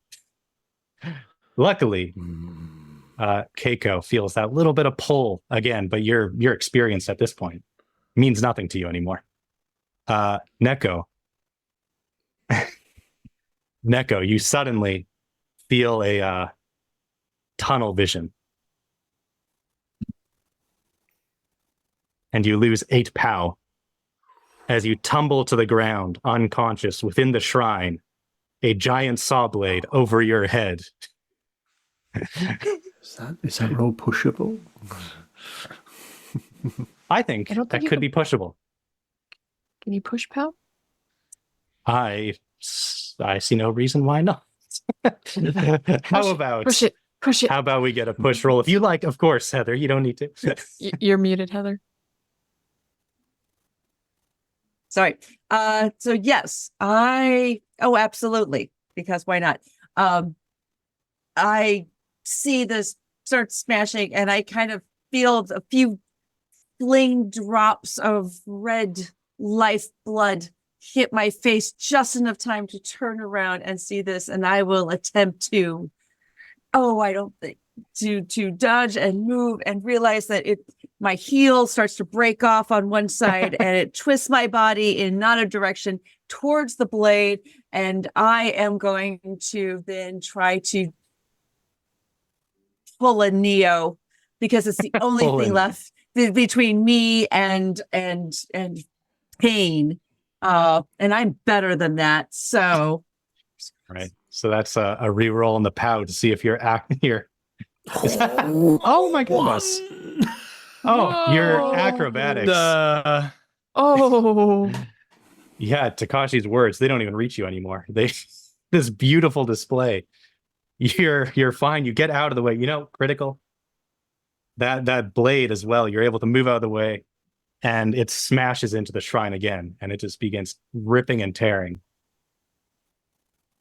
We're gonna switch over. not only do I do it, I do it with flair. Like everything goes into slow-mo. It just all the way around. Beautiful. And let that blade just strike home, but not on this body, because I'm only 39, of course, and right into whatever essential component I was next to.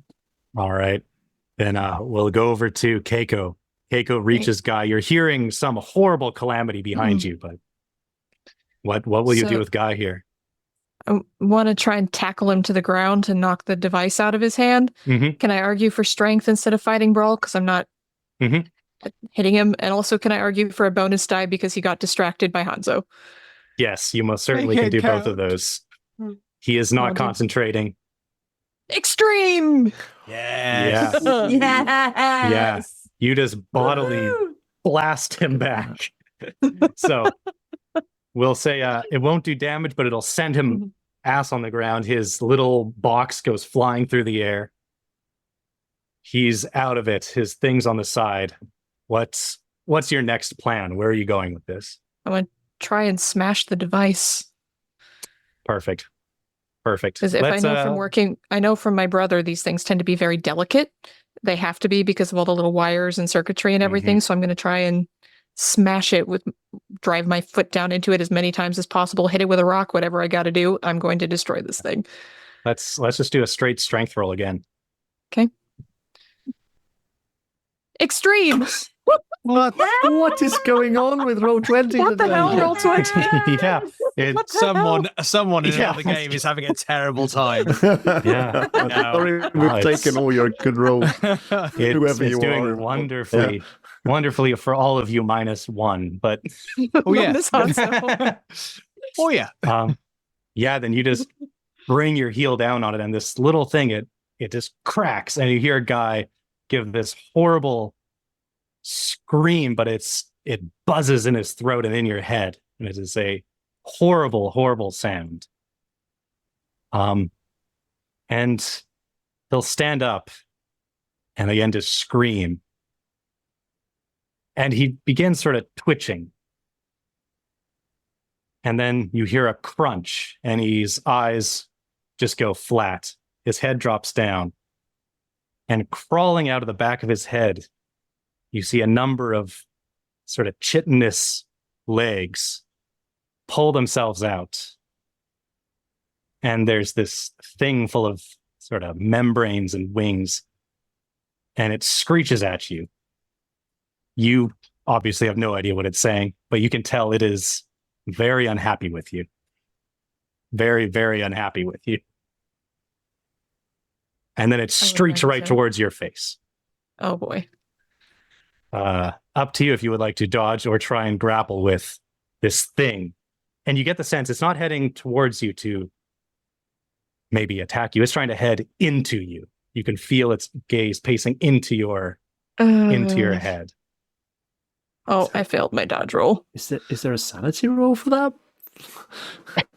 I would feel bad about asking for both. Normally, yes, but it's going so fast.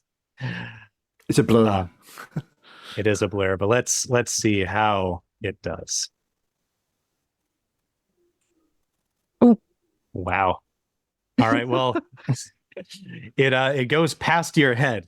You just sort of bump into each other, and you feel this sort of spongy texture across your face briefly, and that'll be a SAN roll. I would assume so. Yes. And it just sort of shoots off right past you. I am not okay with this. No, that'll be a D6 to see this thing and to know that it was trying to head into you for a moment. Apparently, Only I two. am more okay with this than I thought I was. Well, you've seen some things, as a doctor, so. I saw that Star Trek movie with little eels getting into your brain. It's fine. Everyone's thinking Star Trek. So I'm going to go over to, we're going to break out of round order here. Neko and Takashi, the shrine beneath you it's crumbling apart, whatever Neko did in there. She's broken it apart and it is collapsing. Could both of you give me whatever role you think would be appropriate to escape a crumbling building? Takashi, to escape a building you're on top of. Maybe a jump roll? I agree. Let's get a jump roll from Takashi. Heather, what do you think Neko should do to escape a crumbling building? Since she's inside, it would be, as she tries to make her way out, she'd probably have to be dodging pieces that are kind of like crumbling around her. So that sounds good to me. Gonna go with dodge. Let's go with the dodge. Ouch. Jump. Ouch. Ooh. Double ouch. Damn. Damn, that heel. No. Insect eyes that gleam, chitin claws sharp as night, crustaceans dark dreams, skittering in eerie light, alien born from deep fright. All right. Told you I heard screaming. Are both of you okay with being a little bit bruised up getting out of here? Would either of you like to push these rolls? I'll push it. Yeah. Okay. You feel like you're going to trip. Yeah. You're going to throw yourself onto a rock. How are you changing this jump? I think, yeah, if he's falling, maybe there's this broken, protruding robotic arm thing out the side of the shrine. He's going to try and grab hold of that and swing on that. Maybe do a loop-de-loop on it to try and change his trajectory so he doesn't smash straight into that big rock. Into the big rock, right. I like it. Yeah. And I mean, there is a broken branch of a tree just not that far away from it, of course. Yep. One you think point I'll... off. 1 point. 1 point off. And before I roll some damage here, Heather, how's Neko pushing this roll? Well, that damn heel that broke on my shoes just obviously is the culprit and keeping me from doing what I need to do. So she reaches down. She's hanging on one corner of something that's half broken, and she rips off her last pair of heels and throws them out, and then grabs onto the side of the pieces of broken mechanics to try to propel her forward, to push her and push herself out of the door. All right. So grabbing against all those pointy pieces of metal. A fail. All right. It doesn't quite work. Doesn't quite Yamamoto. work. So yeah, Neko tries to get out of there and she thinks she's going to fall. She grabs at a piece of metal. Unfortunately, that metal was a saw blade. And you pull yourself across it as you get out of there. You do get out, but you get out with a little bit of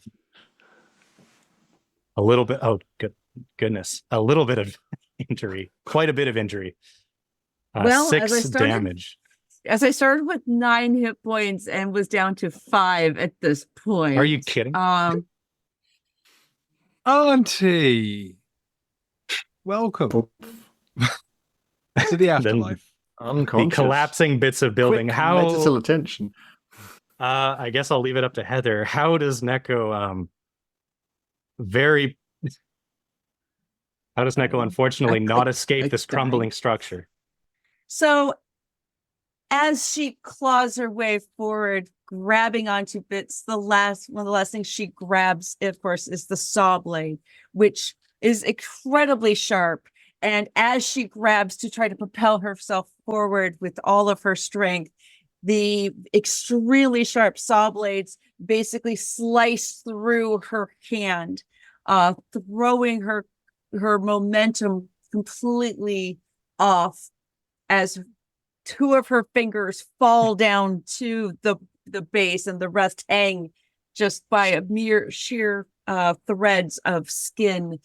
And unfortunately, as that happens, it throws her momentum and balance off, and she falls forward, and the second blade, of course, as it was whirling, is down below, and she trips as the blade, almost classic, just like something out of the storybooks of Anne Boleyn and all of the wives who have been beheaded for doing whatever they've done, as she falls forward, and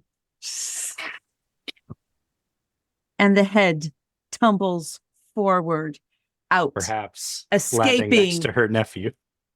Escaping the broken and battered shrine, and coming to rest at a skew angle next to Hanzo's lifeless eyes.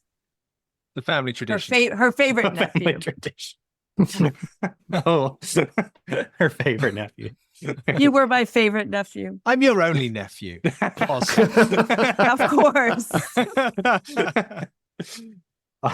We have joined each other in death. All right. Let's see if Takashi is able to not as bad. Oh. Not as bad. Takashi just you one jump fell off. swoop, Keiko finds herself just like, what happened to everybody? Where did everybody go? Takashi jumps right into that piece of broken tree branch, smacks into it, falling on the ground, winded. You're a pretty hefty fellow, though, so I think you have quite a bit of health, don't you? yeah, I'm not too bad. Yeah. All right.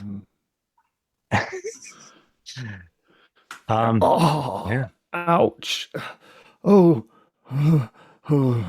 Then I think it just kind of staggers as this fallen branch, star sharp sting, life fades on the jagged wood.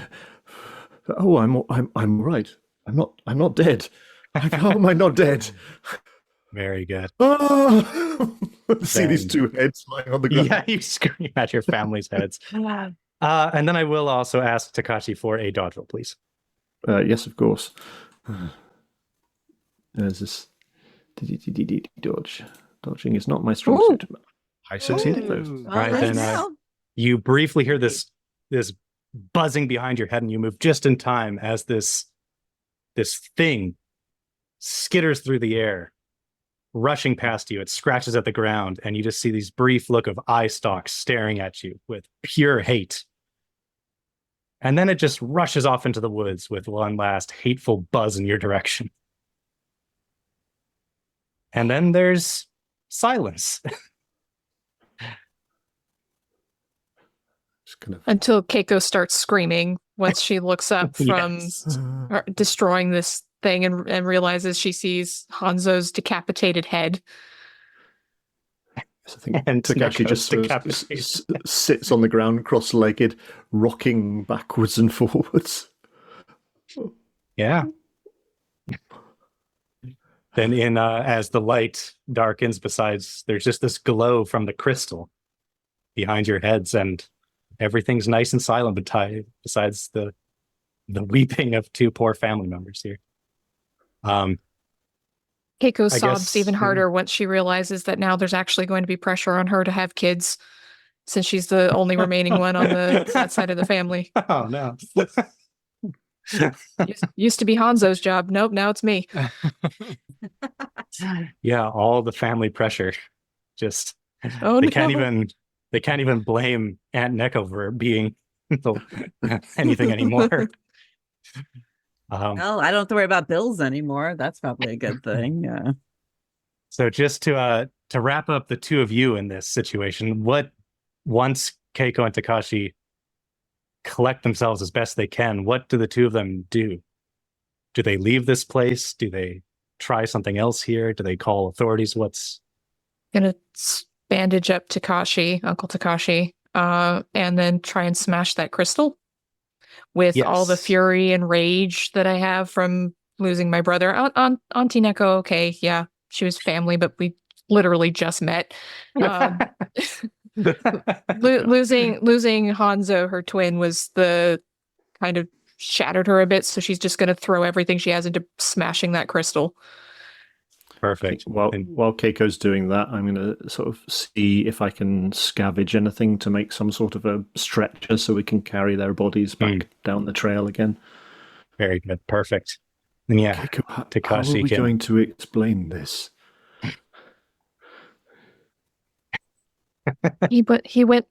Guy went mad. Guy went mad and tried to kill us all. That's what happened. Yes. There might be some awkward questions about how the shrine got up here, but that's for another time. We don't know how the shrine got up here. Then in a very cinematic slow motion, you just smash something through the crystal and it breaks apart. And there's this great shower of light. And these particles of light, these sort of silky stretches go shooting off. Most of them back down towards Kyoto, but some of them back towards Takashi as he feels reinvigorated again. Oh, as his power returns to him. All right. And the rest goes off towards Kyoto. And eventually you can get your poor family members back down, deal with your parents once they awaken, deal with Shizu Sayama, and try and explain away what happened here. And maybe as a closer, a little while later, Takashi goes back to work. It's another year or so after, maybe. Keiko, well, Rina, does Keiko just go back to work, or is Keiko actually taking on that family burden that's come down to her? I think she throws herself into her work initially, just to hide away from everything. But she's also allowing her parents to set up a matchmaker, if they choose to, which they probably will at this point. They've been waiting for her to acquiesce, because she doesn't have time to meet anyone. She's busy. And so between meeting the men who she's set up with and work, she doesn't let herself think about what happened, doesn't let herself think about the aching hole in her chest where her twin used to be. Like, she just blocks everything out completely and focuses on being a good doctor and a good daughter. And for sure, you can be the good doctor. And your parents, once they get over the horrors of what they saw, well, maybe. Heather, does any of Neko's past in America come back to haunt their family by any chance? Or is all of that dead? Is that as dead as Neko is? Or it is as sad and pathetic of a tale as it is. Should her husband ever get out from his thing, he will probably take whatever he has and run off with some blonde bimbo actress, wannabe actress. So no, really, there's really almost nothing left. She came to Japan with nothing, but she died at home with family. In some odd way, it worked out for her. And yes, luckily at the funeral of Hanzo and Neko, you're both cremated. Your ashes are brought to the house, to the family cemetery. And Newman, how is the funeral, the sort of wake, as you would call it, I guess? How do you think that goes? I think it's an incredibly public but somber affair. I think the entirety of the big corporation that Hanzo worked for is almost kind of expected to turn out. Probably the university as well, with him being a prominent kind of alumni member, and anybody within the community that, probably even quite a lot of the hospital doctorate staff, out of respect for Keiko, it's a huge public affair because it was such a bizarre, horrific thing. that our very distant cousin beheaded me and my auntie and moved a shrine. So the people are probably coming out of curiosity as well. So it's a weird, unique thing, and I imagine Keiko's either got a lot of people asking her questions or avoiding her completely because of the bizarreness, and the same for Takashi as well.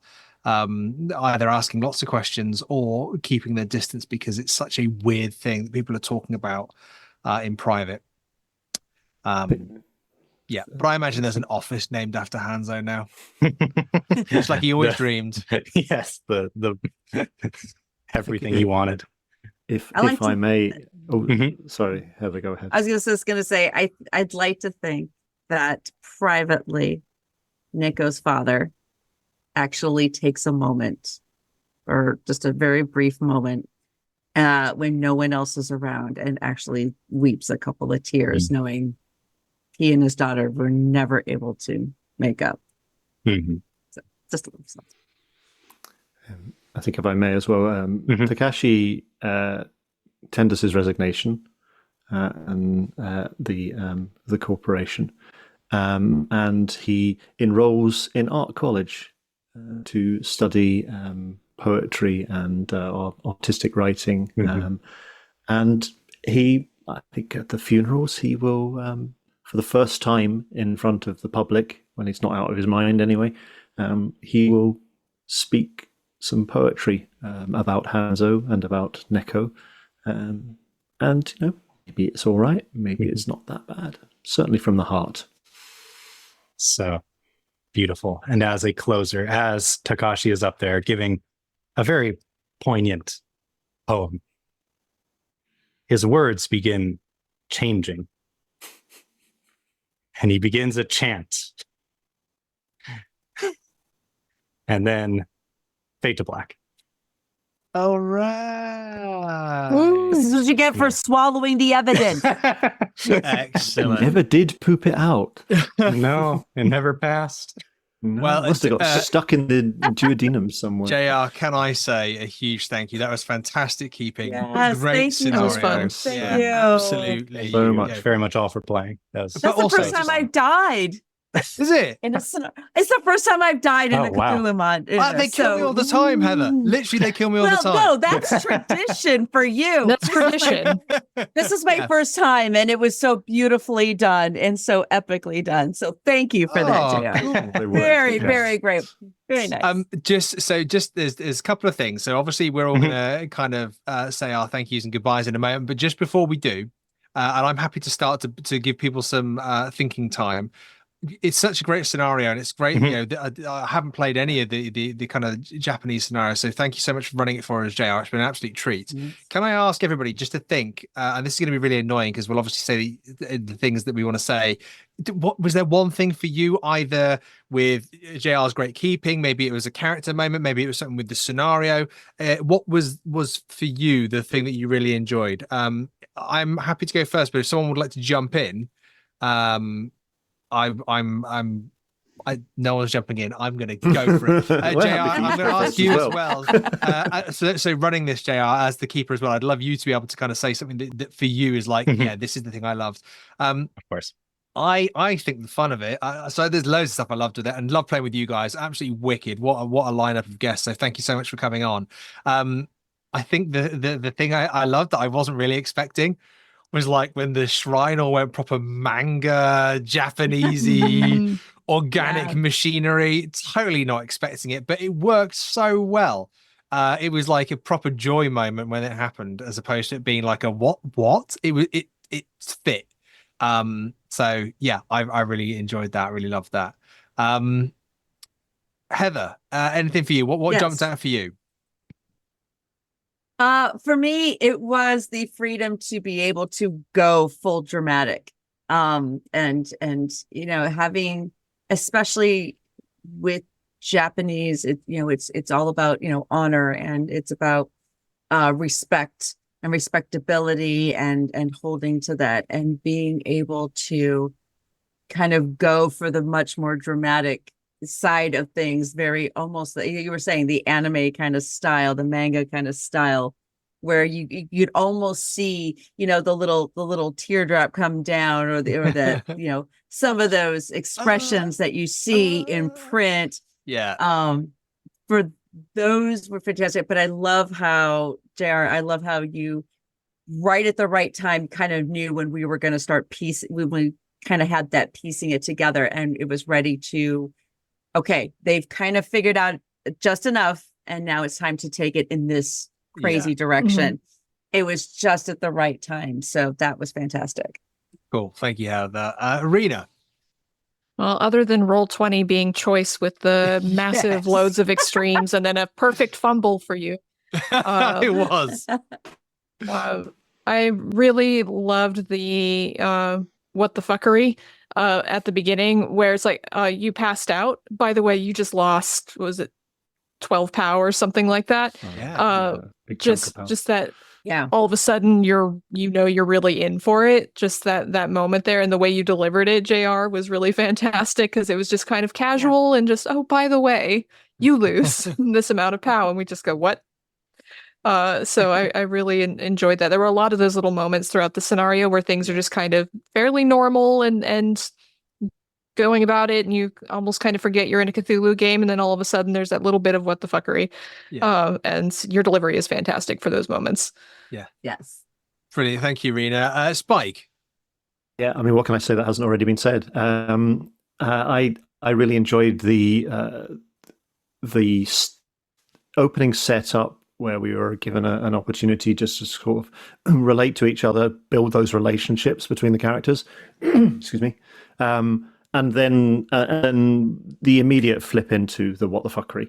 That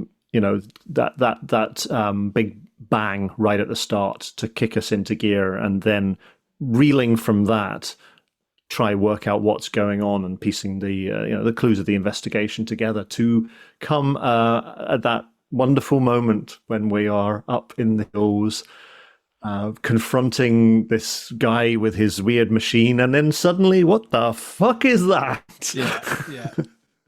And very expertly handled, I thought.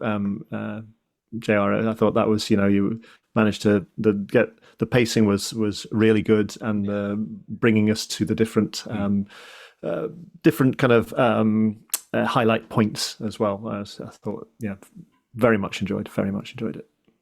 Well, let's. And I got to do poetry from the roof of a robot alien shrine. And you did it really bloody well as well, Spike. It was fantastic. It was great poetry. Great poetry. It was not my intelligence. I have to hold my hand up in honesty and say it was artificial intelligence that created that poetry for me. I couldn't come up with it quite that quickly. Appropriate. Yeah. How appropriate. Well, I suppose so, yeah. Developed by the KIOT AI machine. JR, we've all got praise for you. Fantastic keeping, really, really great scenario. What was it for you that kind of stood out? I mean, I loved all your characters' connections, and how it all, just the whole finale section with two of you dropping one by one, and then Spike's great cry from the roof. I mean, Roll20 really worked in my favor as a player. I think it all this came together for this little family tragedy at the same time, all coming together. I just think you all did great in that last push. It was glorious chaos. It was glorious chaos, and I think as often is the way, the dice told a pretty unique story there, which was absolutely fantastic. Just before we go, a few thank yous, and also just a reminder, the Miskatonic Playhouse, we are trying to chuck out as much as we can, as and when we can. This is the first of, so JR's been fantastic, a guest keeper coming on. This is the first of what we hope to put out as lots of guest keepers. So if you want to do some keeping over here at the Miskatonic Playhouse, and have wonderful guests like Rina, Heather, Spike, and I will probably force my way into the game. Apologies, but we very much want to kind of encourage that now. We feel the Playhouse is at a stage where we can do that. We have John Hedge to thank for that. John Hedge Hall, who's kind of pioneering this idea and driving forward with it. So thank you, Hedge, on that. But also, if you want to, or if you are able to support the Playhouse in any way, shape, or form, it allows us to do more of what we're doing here, and you can support us. We do have a coffee account, so that's ko-fi .com/Miskatonic Playhouse. So please do check it out. You can get exclusive content, but also, for as little as £1 or $1 or 5 gajillion yen, you can. I don't know the exchange rate. Apologies. You can. You can really I worked out my finances for my character. And fantastic. but genuinely, yes, sad. You can make a big difference, and you can really support us. So thank you very much for that. What we'd love to do now is, because we have such wonderful guests, is just go around the table for us to say thank you, but also just to remind us where we can find each and everybody at the table. So Rina, I'd love to start with you, please. Yep. So I've been Rina. You can find me on the Old Ways podcast, where I'm the head of Mythos, running all sorts of delightful Cthulhu-related things. You can also find me on the Gold Emmy Award-winning podcast Ain't Slayed Nobody for Down Darker Trails. I've also popped up in various other places like How We Roll Podcast, Symphony Entertainment, here on the Miskatonic Playhouse, RX Oliver, and other places. And you can also find all of my scenarios, of which there are 8, with the 9th coming out very soon on Miskatonic Repository on Drive-Thru RPG. And there's plenty more coming along down the line. I think I've got another 4 in production at the moment. So maybe some of them will show up here. Mm-hmm. You're a machine, not just the machine in the scenario arena. You're a machine. Heather. Yes. Again, I am Valygirl Heather on pretty much all the socials, except for the one on One Letter, because that's a dumpster fire and I don't do that. I don't need that kind of stress in my life. I am currently part of the Old Ways podcast, RuneQuest Glorantha 6 Seasons in Sartar. So that is ongoing for the moment. That's been a lot of fun. I've also, again, you can generally find me on Symphony Entertainment, newly part of the Miskatonic Playhouse. Thank you so much for inviting me on that. And there's something upcoming, another group that has just invited me in, and I'm very grateful, called the Lightless Beacons, and just keep an eye out for that, because things are coming down the pipeline for that one.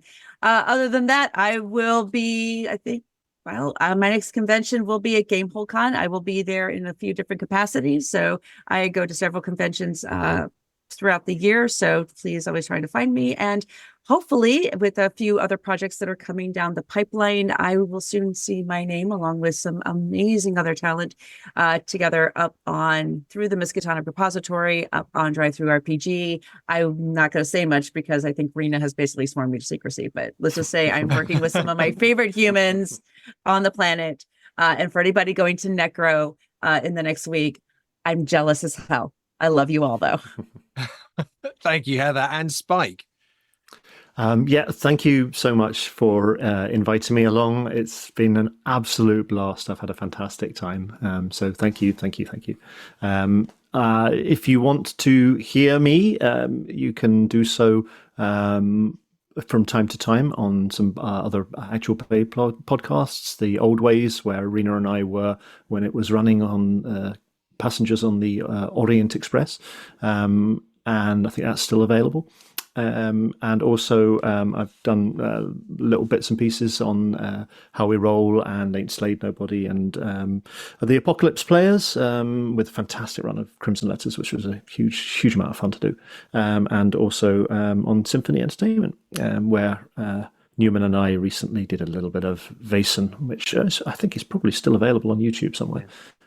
You can also find me on the social medias on various Discords. I am still on the X Twitter, where I am It's Mr. Spike, or you can find me on Blue Sky as Mr. Spike. I don't really do an awful lot on them other than advertise my own podcast, Mr. Spike's Bedtime Stories, which is kind of Victorian, Edwardian, classic ghost stories and the like. And in fact, I've got one coming out tomorrow evening. So keep your ears tuned for that.